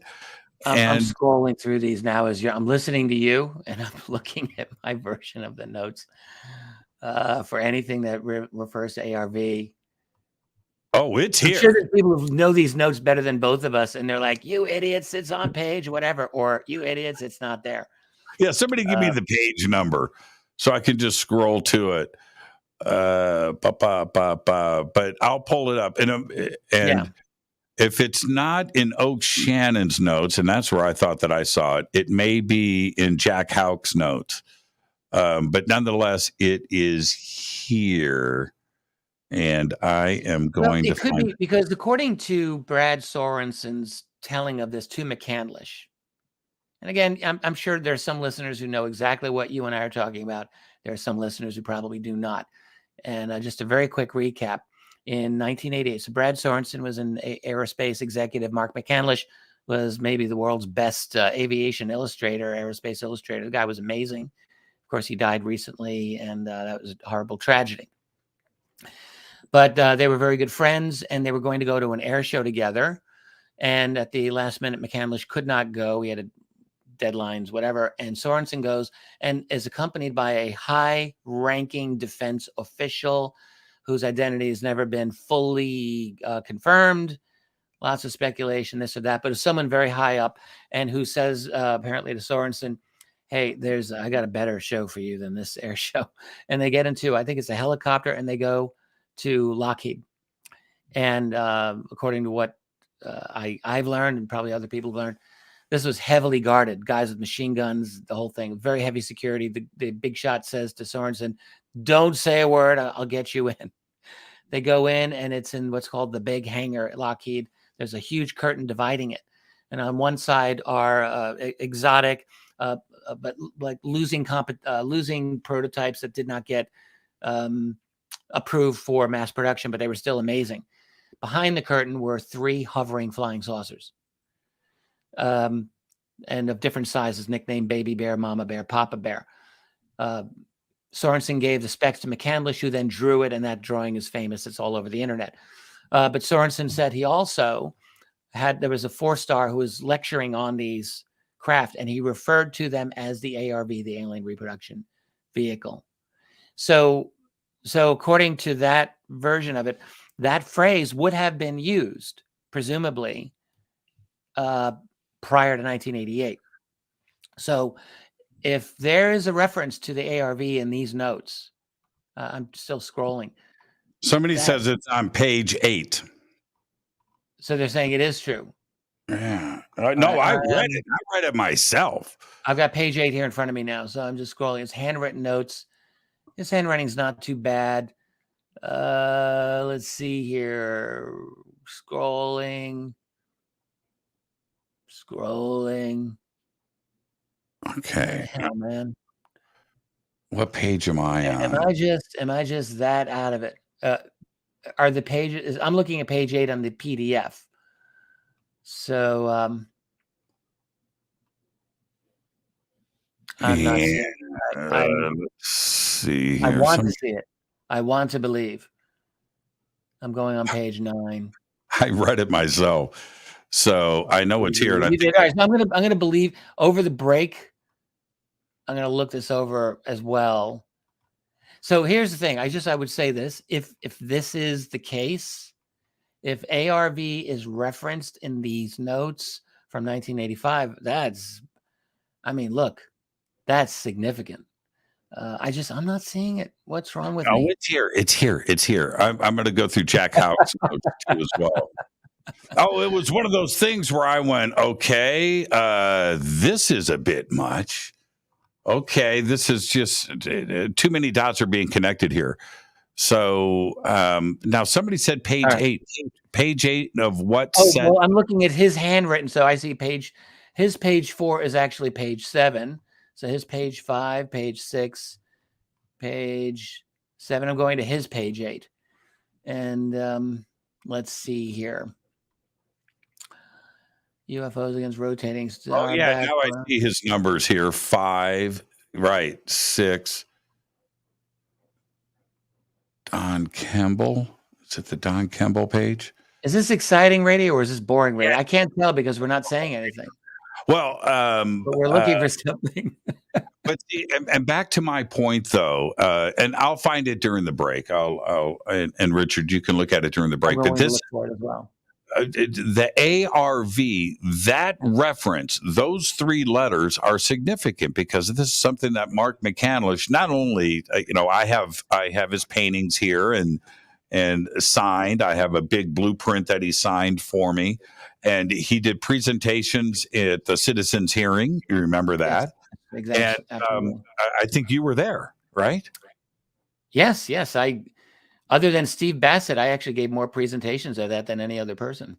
Best 10 minutes of Washington, D.C. history was your opening. Well, your opening statement. I gave many presentations. I was Steve Bassett's utility player. Somebody had to. Yeah. Somebody had to step in. But here's the thing. Mark had been out there for so long talking about the ARV, and that was his. That was his event. And then I turn around and I see it in notes preceding him by 3 years. Okay, well, we're gonna have to nail this down. Because that would be a very, as with the TRW, which I'm not seeing in here yet, but the ARV, that would actually even be more significant to see that in here. Somebody because just the said thing with the ARV story, I think there are many people who do believe it, and a lot of very people whose opinions we need to respect who believe it. There are a number of people who interviewed Brad Sorensen privately. I mean, I'm aware of this. I've never been able to speak to him, but I know people who did interview him and were quite satisfied that he was completely truthful about that. But we still don't have a confirmation.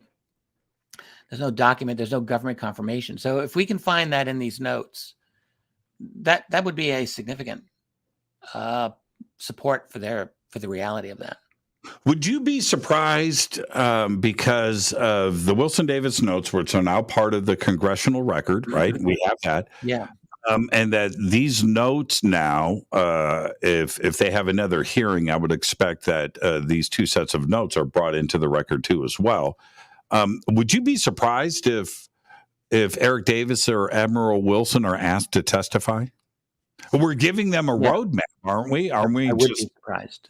I would be surprised that they would be asked, or you would be surprised if they would appear? Yeah, the latter. I think I would be surprised if they would appear.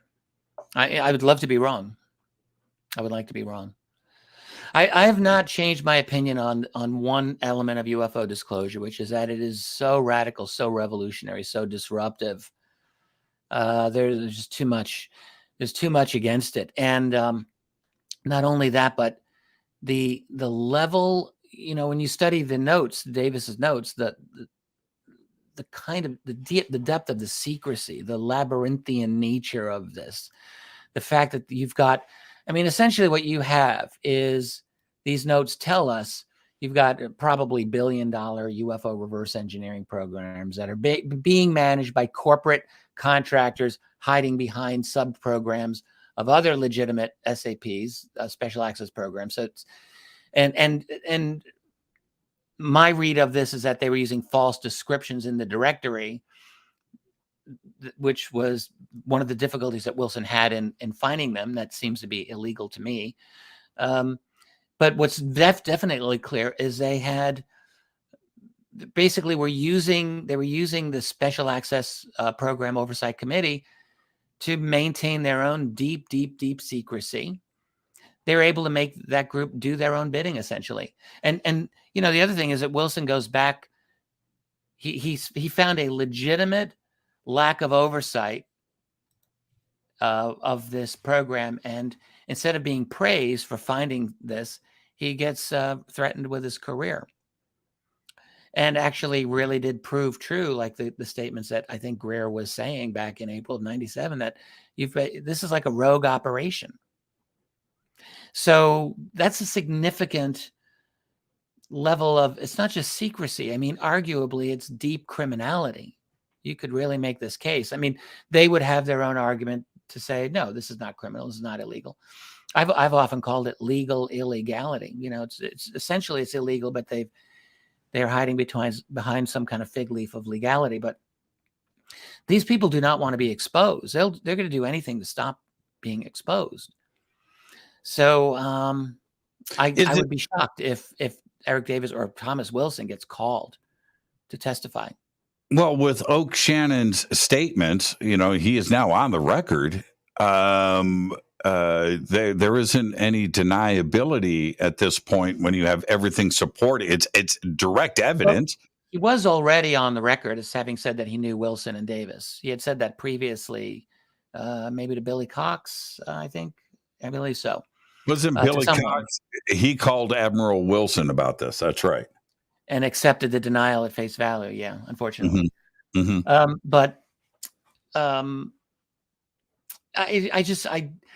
I don't have a lot of confidence that the United States Congress is actually going to do a proper job on this investigation. I just really don't think that they will.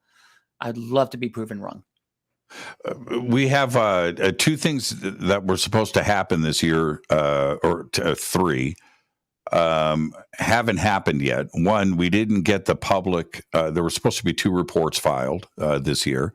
There was supposed to be a public follow-up UAP report. It was not done.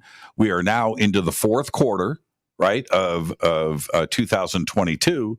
And we were supposed to get a classified report in December at the end of the year. We're in the 3rd quarter. But still. Yeah, 2 days, Richard. 2 days. Really? Oh, wow. October 1st. Yes. Oh, my God. You're right.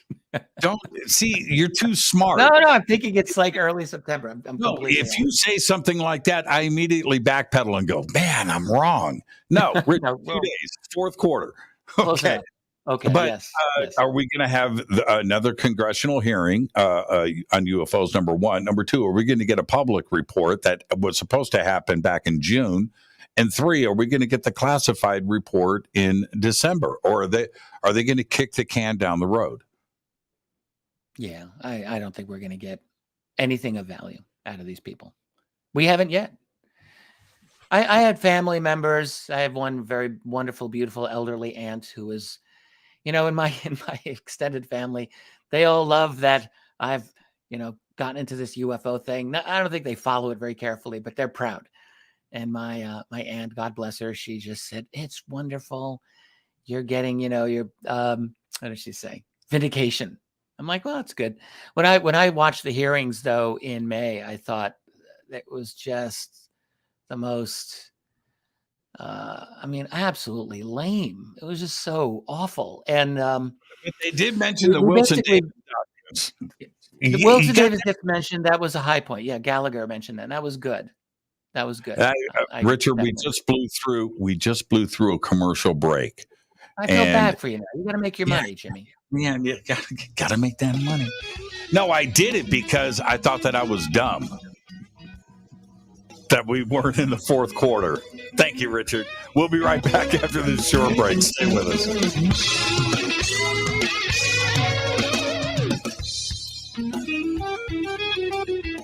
Hi, everybody. This is Rob Halford, the Metal Guard on JimmyChurchRadio.com. Your 1 million gigawatt paranormal powerhouse, KUNX-DB, The X. The Believer is the chilling true story of Dr. John Mack, a renowned Harvard psychiatrist and Pulitzer Prize winner. This is an outreach program from the cosmos to the consciously impaired. He risked it all to investigate human encounters with aliens. The Believer, Alien Encounters, Hard Science, and the Passion of John Mack. Written by award-winning former New York Times journalist and author Ralph Blumenthal. Now available in paperback from High Road Books.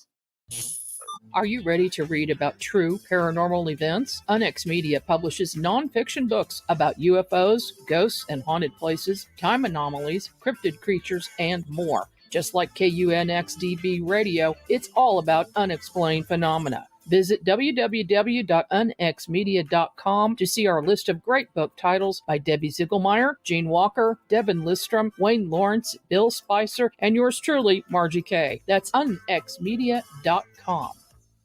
This is Jimmy Church of Fade to Black, and I only drink Fade to Black blend coffee from River Moon.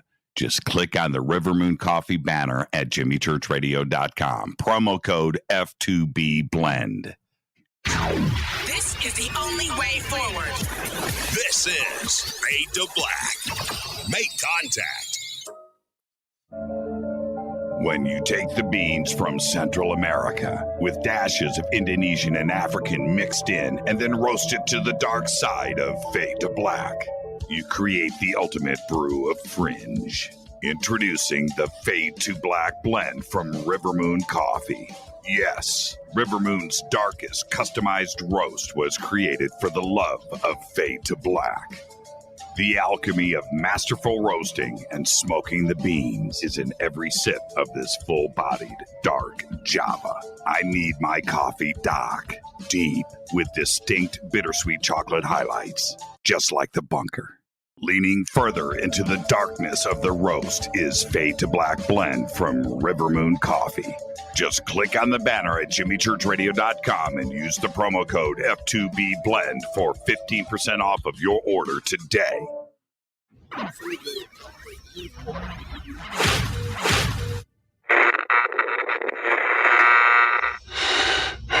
You want to know a secret? I love ponies. I really love ponies. I'm serious. I couldn't stay sane without ponies to brush. Why Fade to Black? Because you never got that pony. Damn it. This is Fade to Black with Jimmy Church on the Game Changer Radio Network.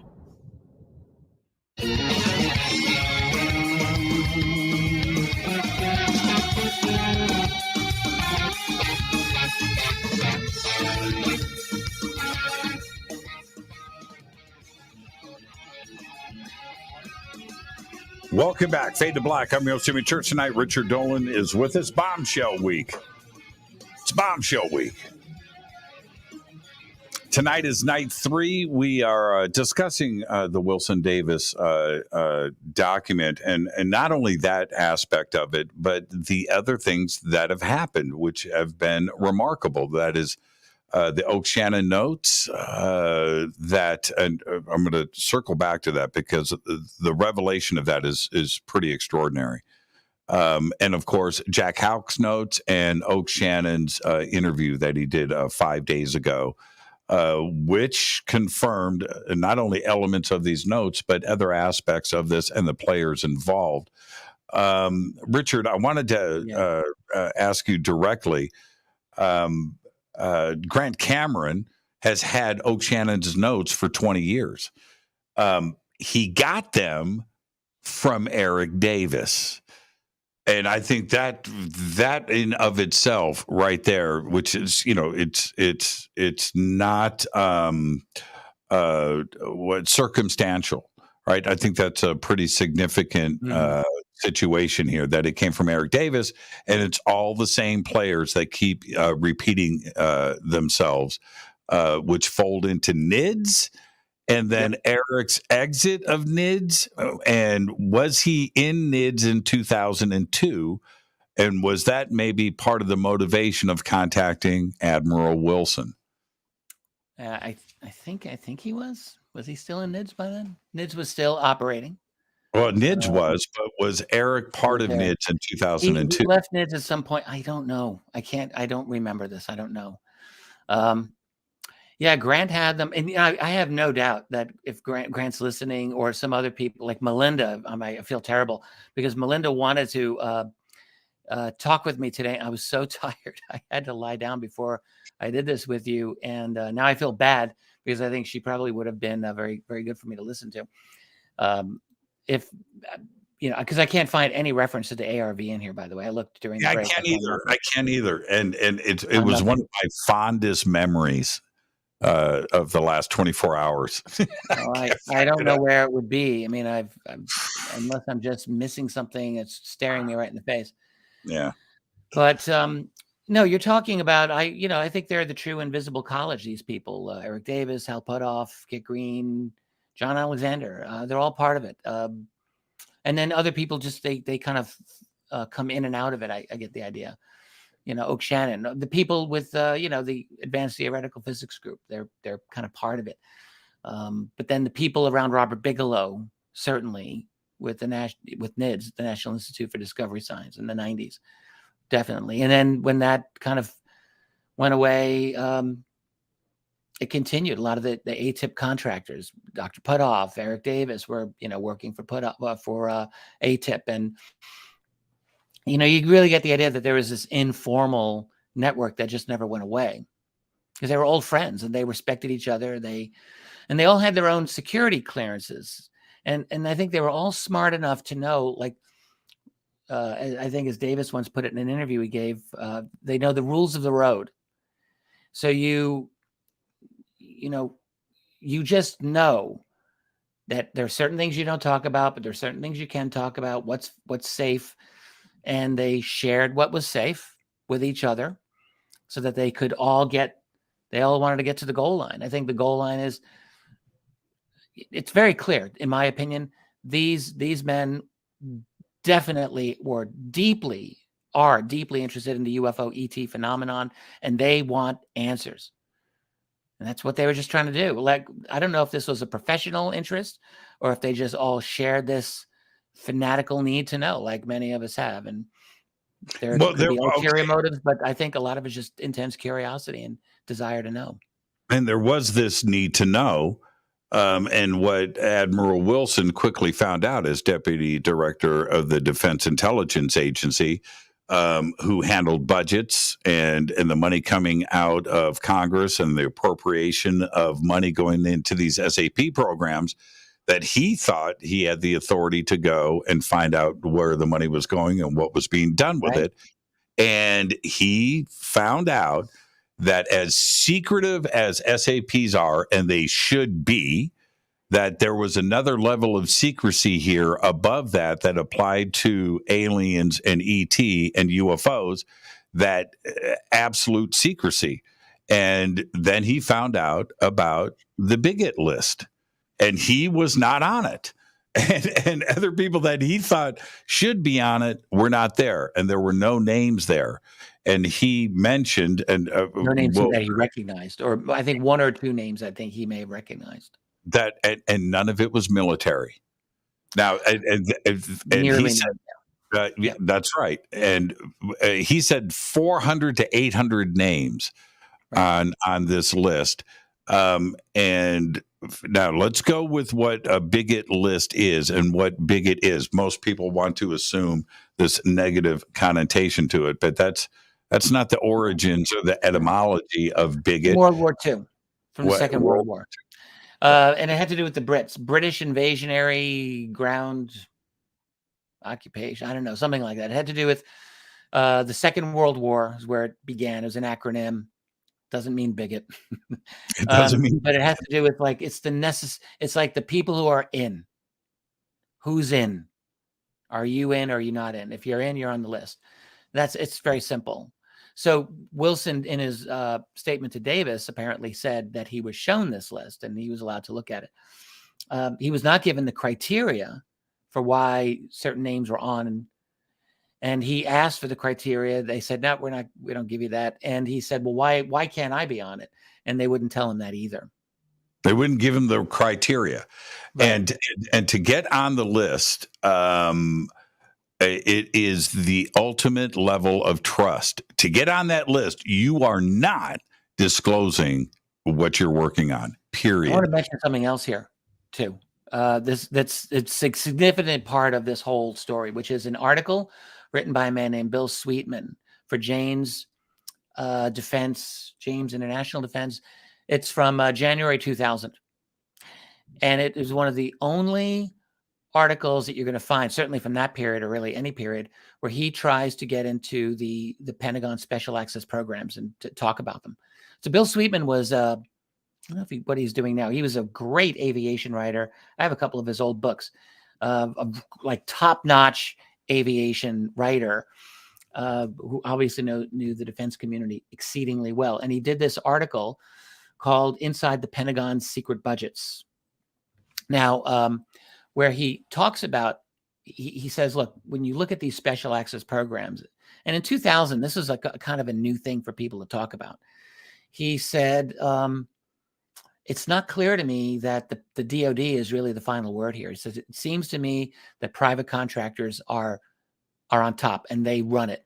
And he said, also, if you're a program manager for one of these programs working for a private contractor, you decide who's in and who's out. And, you could leave a top level general or top level person out. If you want to bring the friend you grew up with who's not even in it, then that person's in. And your classification system, he said, could have nothing to do with the formal Pentagon classification systems. This is what Sweetman actually wrote in this article. And I'm mentioning this because I know that group, Mitchell and Green and Putoff and Davis, they're all very, very familiar with this article. And it's a very significant article for them.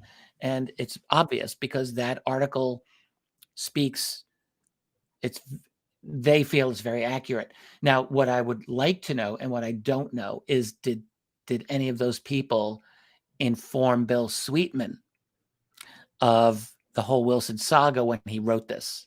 This is what I wonder. I don't know the answer to that, but I have wondered this more than one time. It's a good article. It's a great article, actually. And I think to the other point here, with a bigot list lacking military and military knowledge, and any conversation that would go back inside of the Pentagon with a paper trail of any kind at all, now you have access by the public and Freedom of Information Act. And as long as this bigot list is, 99% civilian, there isn't going to be any chatter going back to the Pentagon about these programs. And it's also in the civilian sector, right? It's a private corporation. Yeah. Right. So you don't have document numbers. and a way to chase back a program because it is completely private in the private sector, right? And that's why the bigot list would be non-military. Yeah, and moreover, exactly. When you read through those notes, Davis's notes, thank God he wrote such good notes.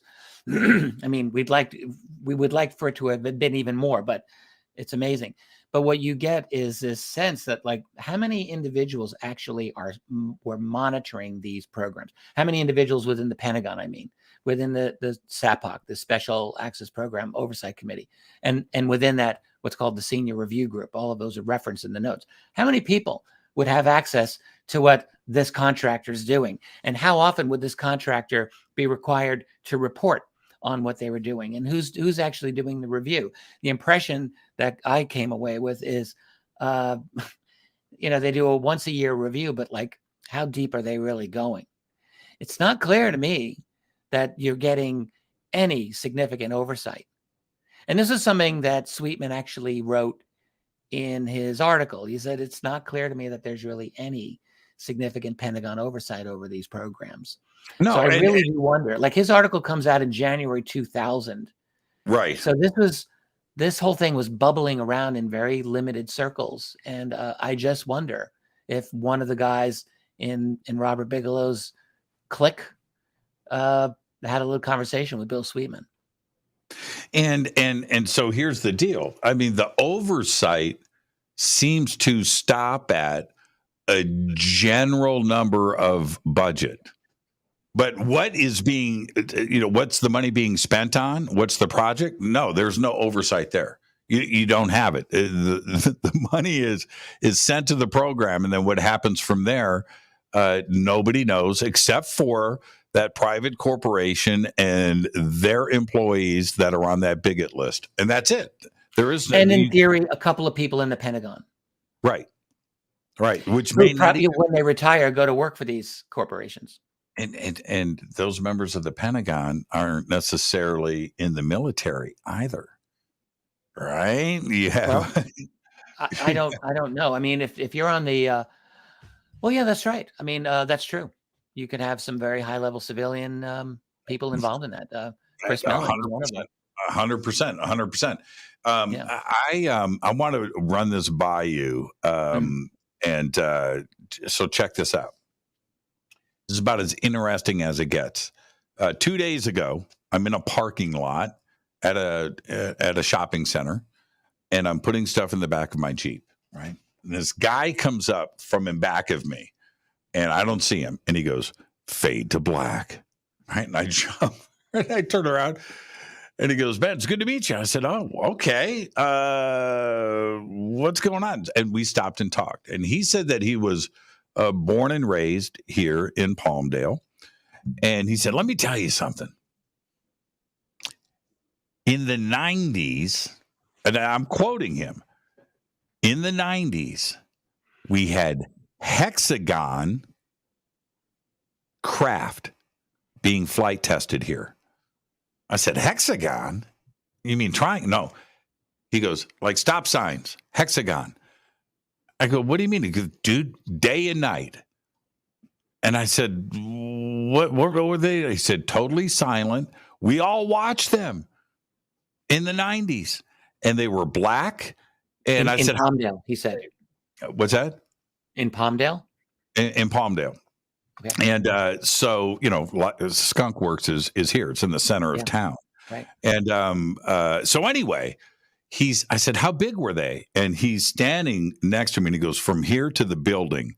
And that was about 50 yards, 35, 40, 50 yards away. And I'm like, "What?" He goes, "Thick, hexagon, black, silent, flight testing in the 90s. I was like, "No, I have never heard anything like that. Hexagon, not triangle, not anything up, but hexagon shaped."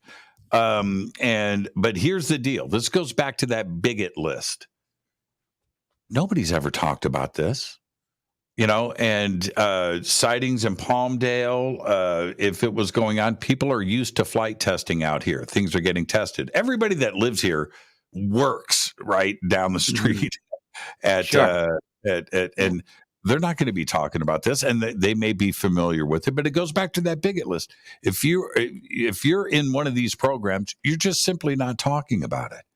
And to get that reveal from him, now I immediately talked about it on the air yesterday, but I thought it was, for me, a pretty big revelation. I've never heard anything described I think that's very interesting. Yeah. The real question is like how much UFO activity is stuff that we are making, and how much of it isn't. I've been wondering about this a lot. This gets us off the Davis Wilson for a moment, but I'll just say I've been trying to figure this out. Or does it? Or does it take us off Wilson Davis? Because, no, not necessarily. I mean, we're talking about reverse engineering possibilities. Reverse engineering, yes, exactly. But what I see, I mean, I look at UFO reports all the time these days. I mean, I'm just going into all of them over the years, and I mean, we're just talking such an enormous number of very compelling, obviously real sightings of anomalous craft that happen essentially every single day around the world. There's so many of these. We're talking thousands of good sightings every year. My own personal estimate, thought about this a lot. I think worldwide, most likely, we're probably looking at anywhere from 50 to 100,000 good UFO sightings around the world every year. And that may sound crazy, but it isn't. In North America alone, where it's the only continent where we really have good reporting of raw reports that people can, you got MUFON and you've got the National UFO Reporting Center. Those two combined every year have 10,000 sightings.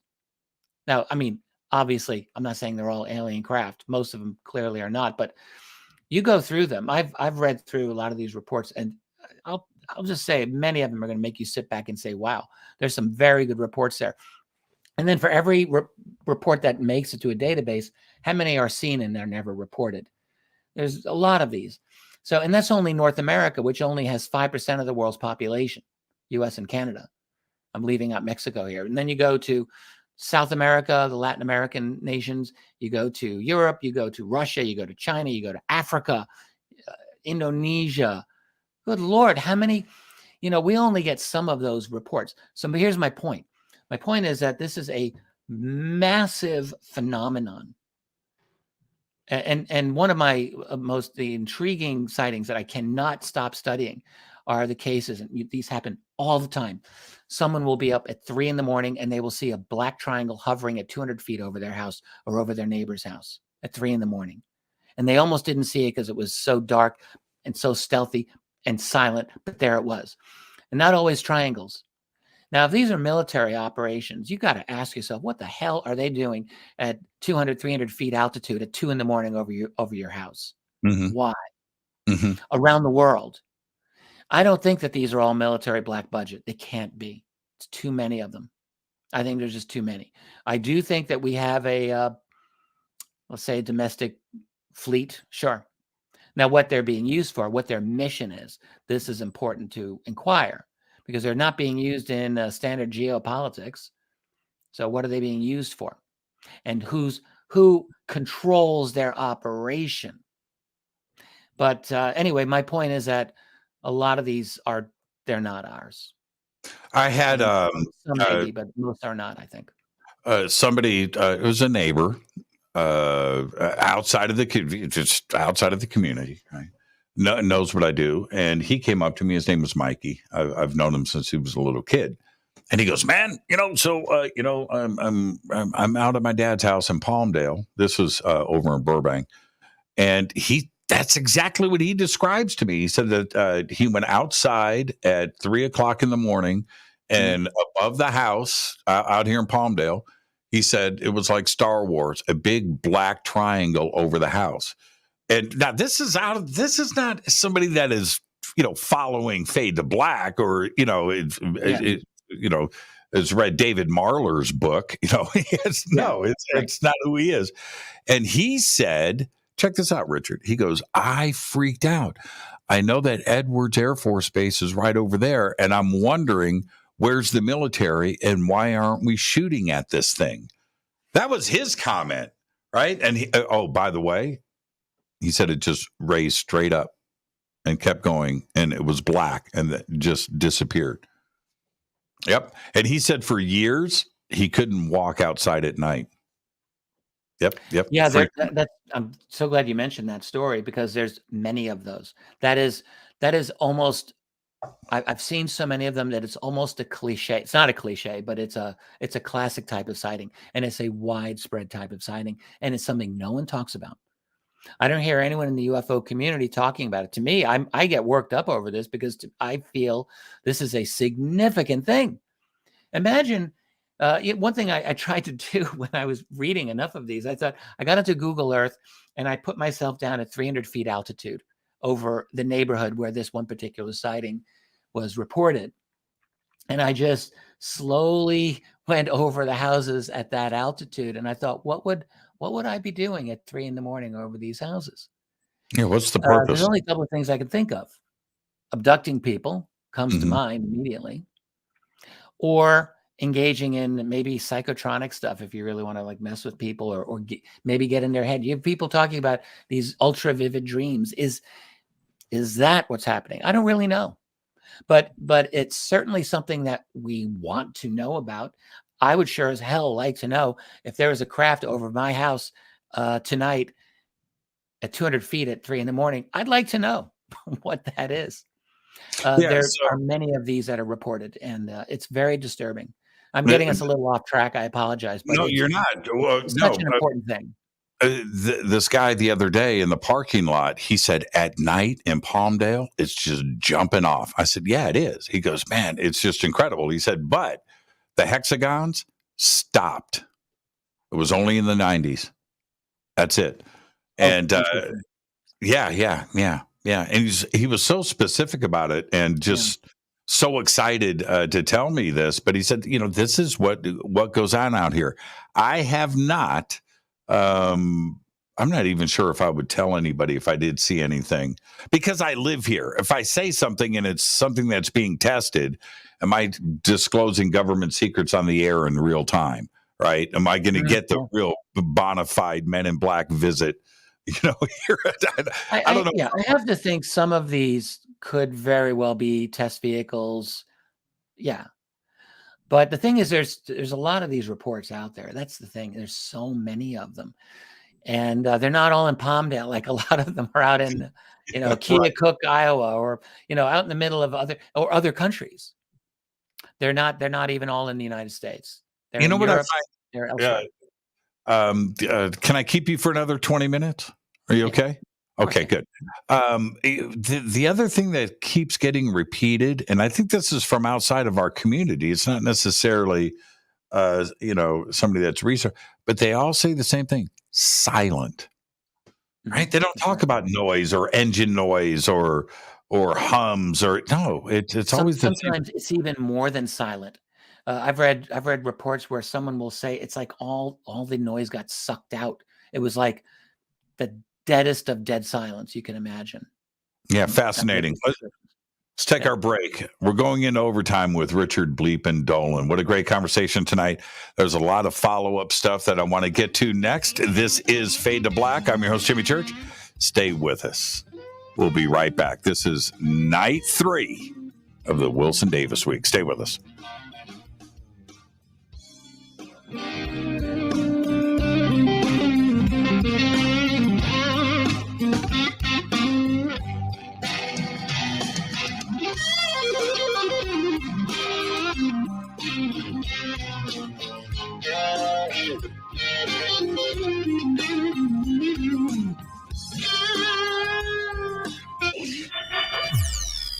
You're listening to Jimmy Church and Fade to Black on the X. Hey, what up, y'all? It's your girl Vivica Fox here, and you are listening to my boy, Jimmy Church, on JimmyChurchRadio.com. Despite popular opinion, reading a book will not make you smarter. But listening to Jimmy Church will. Hello, Fadernauts. Jimmy Church here. You've seen me with my thunderstorm. Now you can purify the air in your home and get healthy, clean, fresh-smelling air and eliminate odors just like I do right here in the bunker. The Eden Pier thunderstorm uses oxy technology that naturally sends out O3 molecules into the air, which seek out odors and air pollutants in your home and destroys them. It's called a thunderstorm because it purifies the air just like after a thunderstorm. And right now, you can save $200 on an Eden Pier Thunderstorm 3-pack for whole home protection. With this special offer, you're getting 3 units for under $200. Seriously. Go to EdenPureDeals.com and use Fader3. Shipping is free and it's easy. Just scroll down. You'll see my name right there, Jimmy Church. Click on it and get your deal today. That's EdenPureDeals.com. This is Billy Carson, founder and CEO of ForbiddenKnowledge.tv. ForbiddenKnowledge.tv is the fastest growing and one of the most watched networks in the world. And I would like to personally invite you to check out our expanding library of TV, film, lectures, and special presentations. ForbiddenKnowledge.tv has over 6,000 videos covering lost history, health, UFOs, spirituality, and our future. We are committed to our community, and with my personal invitation, you can, right now, get your own free 30-day membership at ForbiddenKnowledge.tv. Your own library of information starts today at ForbiddenKnowledge.tv. Your 1 million gigawatt paranormal powerhouse, KUNX-DB, VX. Are you ready to read about true paranormal events? UNX Media publishes nonfiction books about UFOs, ghosts and haunted places, time anomalies, cryptid creatures, and more. Just like KUNX-DB Radio, it's all about unexplained phenomena. Visit www.unxmedia.com to see our list of great book titles by Debbie Ziegelmeyer, Gene Walker, Devin Listrom, Wayne Lawrence, Bill Spicer, and yours truly, Margie Kay. That's unxmedia.com.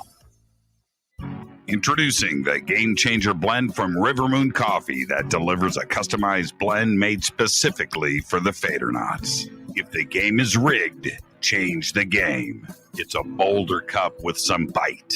Game Changer is the coffee of choice for those that prefer an organic dark roast that is slightly lighter and milder, but it's still dark. With wild notes of pecans and chocolate with a rich, balanced, full-bodied cup that is roasted to perfection for a great coffee to start your day, as an after-dinner coffee or anywhere in between. Artisan, small batch roasted to perfection. USDA certified organic, all River Moon coffee is freshly roasted and packaged in the USA. Just go to rivermooncoffee.com or click on the banners over on our site and use the promo code F2BBLEND for 15% off of your order today. rivermooncoffee.com. Are you intrigued by Paranormal Talk Radio? You'll love the new Paranormal Radio app from TalkStream Live. You'll find a great selection of talk shows covering UFOs, ghosts, strange phenomena, and much more. Download the Paranormal Radio app now and start listening to the very best in paranormal talk entertainment, including the network you're listening to right now, the Paranormal Radio app, free in Google Play and the iOS App Store. Erica, Brittany, Gabby, and you're listening to JamieChurchRadio.com. It's not a lifestyle we chose. We were born this way. This is KJCR at JimmyChurchRadio.com.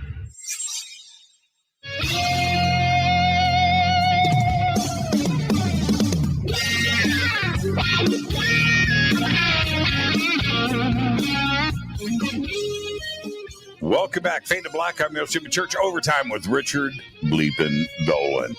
What a great conversation tonight. It's always great when Richard is on the show. We're talking about Wilson Davis' Bombshell Night 3 here on Fade to Black. And Richard, now I need to pick your brain about a couple of things, and specifically who is on the need to know. We talked about the bigot list, and specifically Thomas Wilson said no politicians were on that list. And that's interesting. And we just went through this UFO hearing with the subcommittee. And there was that. And then we go back to the Oak Shannon notes. And almost on one of the last pages, I'm going to pull it up here. is this the plan with the government, right? And it's right there. And then it says here, get authority. And it says, no. It says no to the president, no to the vice president, right? And so that would indicate to me in this conversation that the president and vice president, they would know what's going on. Thomas Wilson says that this is above the most secret things that he has ever known about, that this is on a whole nother level of secrecy that he had known nothing about prior to this. And then we're in the middle of these hearings and what is being attempted from politicians what's going on? What's going on with this UFO thing being stonewalled by the Navy and the Air Force and the agencies. And that would indicate to me that is exactly what's going on here. We go back to that bigot list. They're not talking, right? There isn't anywhere to go here. And if we look at the last 5 years, what has actually been revealed to us outside of there was an ATIP program at one point. But other than that, these revelations that have gone on this week from the UFO community with Admiral Wilson and Oak Shannon and these notes, that's more than anything that has been revealed in the last 5 years. Yeah. I'm looking over these notes as well, and these are fascinating notes. There's a lot in here for analysis and research, and I feel like I failed in I'm not really studying them sufficiently before we went on tonight. And I apologize to the listeners and to you, but I just was not aware of them until today. So that's the fact of it. Yes, and I just want to go through. I just want to devour them and read them very carefully now. What you're saying, though, about the president being, not involved, it's not clear to me that these men at that time in the 1980s would absolutely have certain knowledge of this. So that's one thing I would say. But I would add that this has definitely been made. I have definitely been made to understand by more than one of those individuals involved in that. That the U.S. president, for example, we can all figure this out, but that the U.S. president is not often even in the loop on this. As was told to me by one of the gentlemen very closely connected to all of this, he said, look, presidents come and go. He said the people running these programs are lifers, and the fact is not all presidents are reliable. They cannot all be trusted. Was actually what I was told. And one gentleman told me he said that in his retirement, he had conversations with, I think he said it was 18 former retired government people who were either former U.S. presidents, former secretaries of defense, or undersecretaries of defense, or head of CIA. So 18 of those people. And this gentleman had conversations with them. He knew them. About ET/UFOs. Could you imagine having conversations with 18 of those individuals about UFOs and ET? Well, this man told me, this is years ago, that he did. And he said their responses broke down into 3 basic types. He said the largest group, maybe, I'm trying to remember how many he said, maybe close to half of them, said, UFOs, what are you wasting your time with that nonsense? That's stupid. I don't want to even get into that. He said another about equally large group said, oh, I'm fascinated by this. What do you know? Maybe we could share information. I'd like to know whatever you know. And it was like 2 or 3, he said, actually really knew anything, like had been formally briefed at a high level and actually were in the know. That was what he said to me. And so if that's the case, you're taking, president, Secretary of Defense, Undersecretary of Defense, and CIA Director. You're at the pinnacle of the national security apparatus there. You're at the highest, the peak of the summit, the peak of the pyramid. And most of them knew nothing. Most of them knew nothing about this. And many wanted to know, but they did not have access. And so I asked him, I said, well, what do you, I think I know what you're trying to tell me, but you want to like spell this out a little bit more. He said, yeah. I asked him, do you think there's a group behind these people that's more powerful, that's actually running it? And he said, yes, exactly. That's exactly what I think. There's a group like an MJ12 or like the Bilderbergers or whoever that are behind the power, that they're running it, not these people. And on this list, right here where it says get authority, it says right here, Poindexter, right? Nope. And not Poindexter. And he was very high up at that time, back in the 1980s. He was. And like I said, it's, I don't know who Dr. Cooper is, but it says no to Dr. Cooper. And then over here, Poindexter, no. And then over here, then it says maybe Poindexter. Right, like maybe Poindexter might know, but that goes back exactly to your point. Yeah, this is why I think it's so significant. If the president doesn't know, the vice president doesn't know, they don't have any authority. This program, Admiral Poindexter doesn't have any authority here. Admiral Wilson doesn't have any authority here. And there's a bigot list that doesn't have any politicians on it. When we're doing these hearings with these elected officials, they are clearly way down, no matter what type of security intelligence committee or subcommittee you're on. You're not read into this, and you're asking questions about something that you don't know anything about. You have never been told anything about it, and you probably never will. That is the case, right? Yeah. Yeah, I mean, a lot of ways our problem as citizens, if we're an American citizen, we're still wedded to this idea that our government's supposed to be responsive to us. I'm certainly wedded to that idea. But the way our system actually works is totally different. It's totally different. And, when you're in your civics class in elementary school or whatever, if they have that anymore, probably not, you're taught, yes, we have elections. You vote for your member of Congress. They go in there and they work for you. And if you don't like them, you vote them out and bring someone else in. That's not, the system doesn't work like that.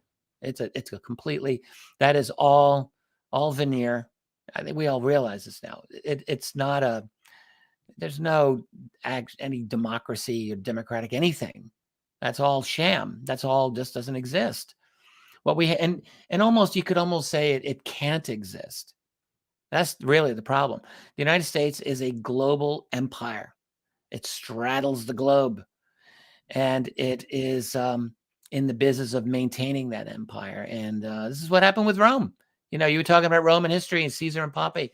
Well, what happened with Rome? It's the same thing happening here. Rome was created as a republic by Romans who lived in Rome, who lived under Roman laws. They ended up spreading all over the Mediterranean, bringing in all these cultures. You can't run it like that anymore. You have to have a different system. And that's what happened to America. But we've maintained the veneer of our old system, which we believe in, but it doesn't work like that. So the politicians, I think, are totally out of the loop. Well, okay. So to that end, if you have let's go back to the UFO hearing, right? And you're on the subcommittee and you're asking questions to somebody that it seems evasive in their answers, but it's because that they don't know, right? And it is so compartmentalized and segmented out from there, and they are not in communication with they have no idea what program is being run out there. And if there is a vehicle that is in possession of some corporation, somebody that is running the UAP task force isn't going to have that information. And keep in mind, the two guys, Scott Bray and Ronald Moultrie, were the two Pentagon spokespersons. So let's just think about these guys for a minute. I have no beef against either. They're, I assume they're political appointees, and They shook the right hands, they made the right backroom deals, whatever. So they get this position, and then they have to speak to Congress. How much do we really think they know about this? First of all, the UFO subject it's actually a hard subject. It takes time. I don't care how well plugged in you are. I don't care who's briefing you. This is complex, and it takes a long amount of time to become truly familiar with this phenomenon. And I mean the history. I mean to understand it. I'm speaking here from experience because I have dedicated myself to it. It's taken me time, and it's hard work. So I can say right now, there's no way those two really know much about this. I would say that very confidently. But it's their job. They gotta, blah, blah to Congress. They got to do the whole thing, bring out the dog and pony show. And I would guarantee they don't really know very much. And if you're, I remember a year ago talking with Lou Elizondo about what was then the UAP task force that was coming up. And in advance of that, he made it privately to me a very excellent point, which I think he said later, which is that there's no way that any task force would have the ability to do the research, to find the programs, to get the data, actually to do anything that would be remotely a proper investigation of the UAP UFO phenomenon. And that's right. You don't have the manpower, they don't have the skills, they don't have the ability to knock on enough doors to get the answers. We're talking about the U.S. government, for God's sake, the U.S. military, the intelligence community. They're going to just walk in and get access to this stuff. Well, it's the same with these two guys. They're not going to have the access. Guaranteed, they don't have full access to almost anything. And so, what's their job? They put out these banal, ridiculous statements to Congress. Like the one that made me laugh the most was when Moultrie says, well, we believe if we just had enough information on these, we would be able to identify and, if necessary, mitigate these objects. I'm like, dude, you're not mitigating anything. The U.S. military has never mitigated UFOs ever. They can't do it. They've tried. They can't. But so what really happened with those hearings back in May is that we graduated as a nation to where we were back in the 1950s on this whole thing. Because in the 1950s, 1952, you had John Samford giving his press conference after the Washington sightings over D.C. And he's basically saying the same thing that Moultrie and Bray were saying last spring. Yes, we believe that we could identify these and there's no national security threat. Don't get worked up about this, people. Samford said it in 52. These guys are saying it in 2022, 70 years later. We've gotten back to that level because for many years, we were not even at that level. We were at total denial. After Blue Book closed in 69, what was the government then? The government's like, oh, there's no UFOs. We don't even investigate it. Well, that was a lie, of course. That went all the way through the years. So now we're like, oh, wow, we have all this openness. No, we don't. We've just gone back to the 1950s. We haven't moved an inch from that period. In fact, in a lot of ways, we're at a more dishonest phase even now. Back in the 50s, there was independent journalism that was at least trying to work on this. Now what we have is such an utterly controlled media. There's people like you and there's independent people, but in terms of the media system, it's worse than it's ever been. Do you remember when Bray, I think it was Gallagher that brought up Malmstrom, right? And Bray, probably because he brought up Wilson Davis as well. And right. He had some very fun questions. Yeah. And he goes, over our nuclear missile silos, Malmstrom Air Force Base. And Bray turns to Moultrie. He goes, I've never heard of it. Have you? Oh, that was a total lie. Exactly. That was a total lie. And just like they never heard of the Wilson Davis notes. Like, oh, we never heard of that. Sure you didn't. Are you kidding me?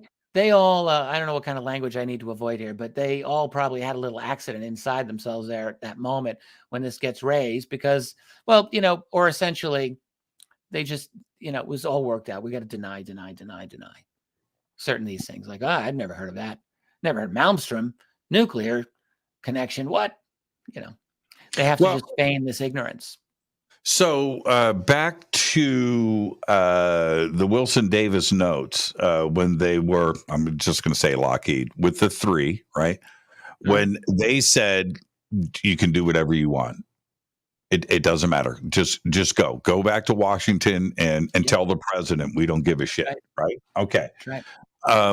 That's exactly the situation that we're in today.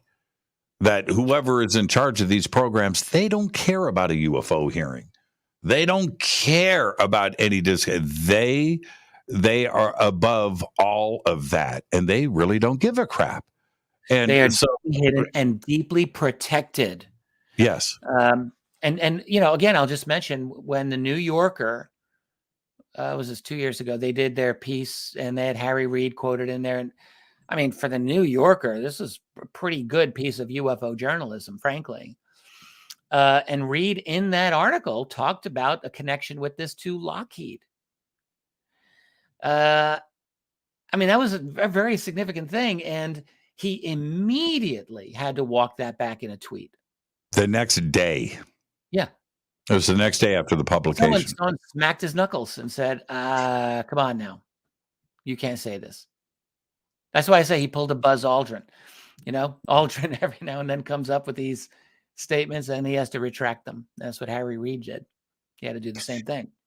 Is that why, you know, your efforts and other great researchers and investigators inside of the UFO community, that the work that is done here is very important, and we can't lose sight of what we have been doing for decades, and we can't depend on Washington, D.C. really to do anything, right? We have to, you know, we can't relax. Right. That's right. Now, what I keep saying is we still we need Washington, D.C. to do what we tell them to do, and they don't do that. I mean, the wheels have fallen off the vehicle here. I mean, I don't know who's steering this thing. I don't know if there's no brakes. There's no control that the people exercise over this government of ours. We all know that. But we cannot give up on trying to make that government do our bidding. That's what it's supposed to do. It doesn't. But I mean, what else is there? I mean, you just throw in the white flag, throw in the towel and just give up. I don't want to do that. I don't think most people do. So it's a really difficult problem because the government is utterly out of control and in my opinion, is that it's most unresponsive to the people that have ever been in history. It's like right now. That's my take on it. It's never been worse. So and it can get worse still. It probably will get worse. So getting answers on this phenomenon, and this is really important to do because, you know, the world is spinning out of control right now. 100 years ago, my favorite poet, William Butler Yeats, said, "The center cannot hold. Things fall apart. The center cannot hold. Mere anarchy is loosed upon the world." And we're seeing it. Like, we are seeing it. And the fact is, there's many, many things that are happening that are a serious problem. And will economically, politically, militarily, and all of that.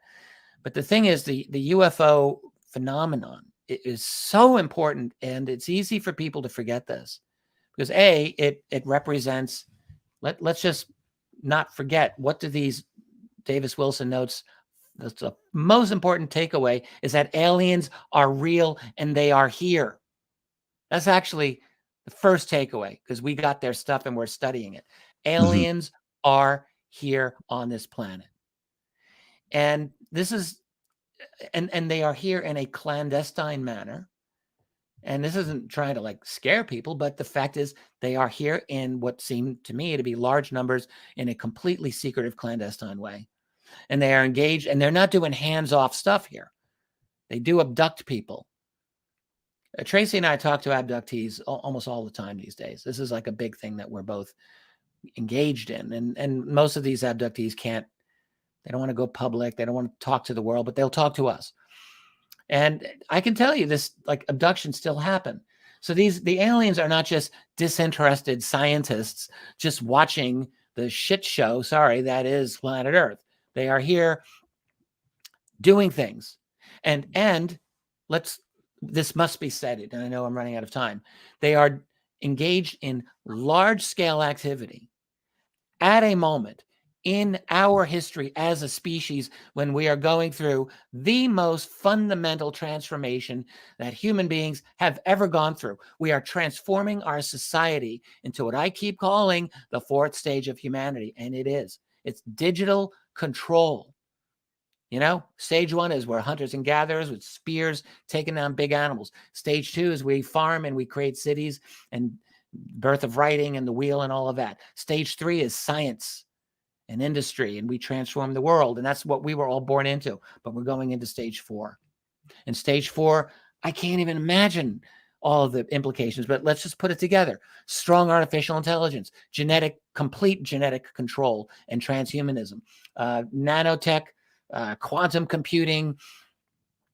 I mean, holy crap. And then complete digital surveillance 24/7 over every single person for the rest of all time.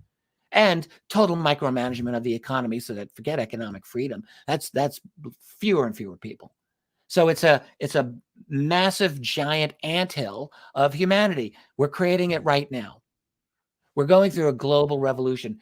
At the moment in our history as a species, when this presence of these beings is clearly at its most intense ever.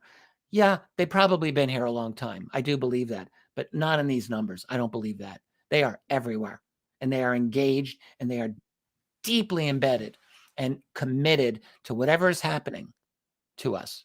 And I keep asking myself, do they support this? Are they opposed to what's going on, or do they not care? And, you know, to be honest, I think they support it. I think we're becoming like them, something I don't like. I'll just pass. Thank you very much. I don't want to be like them. I don't want to be part of a hive mind. I don't want that. But that, to me, seems to be what is happening. And so I cannot help but ask, do they have anything to do with this? I may never get an answer to that. But God, you know, we got to ask these questions and maybe try to investigate to the whatever limited extent that we can. Because this is serious stuff. I'm glad it's important that we talk about these Davis Wilson notes. Absolutely. But to me, what is the most significant thing is the big picture. Let's go up like 30, 40,000 feet and look down and see these patterns. That's what we have to do. And those notes are a very key part. And I know I'm almost out of time. What burns me more than anything else about all of the skeptical intransigence about these notes over these last few years is that they have stopped us in our tracks when we should have been moving forward. That's right. When I was talking with Grant back in April of 2019, and like Grant said to me, well, now you're in the box I'm in. And I was like, yeah, I feel like it. But we both assumed that when these notes came out, it would be a firestorm. And what happened? What happened is that a bunch of people tried to dump a lot of cold water all over them, and they succeeded to a large extent. And that was a travesty. And I would say that was a crime against ufology, and not just ufology, because those notes need to be understood. They need to be discussed and picked apart, and the implications need to be made very clear. And we really shot ourselves in both feet by arguing these stupid arguments over their authenticity, which was just beneath us all. And thank you for everything, Richard. And I'll end on this note. I remember this was probably 4 years ago. Richard and I were on a phone call, and Richard said, "Church, I'm telling you right now, you and I are going to ride this until the end. I don't know if we're going to figure it out, but this is what we're going to try to do to the end." You remember that, don't you? I do. Thank you so much, Richard. Behave, be well. And I think this has just started. It's been an amazing week. And just thank you for all of your efforts, my friend. It was my pleasure to be on. Thank you, Jimmy. Richard Bleepin Dolan. And with that, Richard, have a good night. Give my best to Tracy. And Christina Gomez told me to tell you, yo. So I got that out of the way. I'll talk to you. See you, Richard. Have a great night. Richard Dolan. And I've got to get straight out of here. I got to get out of here before the network cuts me off. This is Fade to Black. I am your host, Jimmy Church. Tomorrow night is Fader night with open lines all night long. Fade to Black is produced by Hilton J. Palm, Renee, Dennis, and Kevin. Announcers are Steve Harder, Gene Vitola, Mark T. Kovar. Webmasters, Drew the Geek. Music, Doug Aldrich. Intro, Spaceboy, spaceboymusic.com. Fade to Black is produced by KJCR for the Game Changer Network. This broadcast is owned and copyrighted 2022 by Fade to Black and the Game Changer Network, Inc. It cannot be downloaded, copied, or used anywhere in the known universe without written permission from Fade to Black or the Game Changer Network. I'm your host, Jimmy Church. Tomorrow night is Fader night. Until then, everybody be safe. Go Beckley Teppy.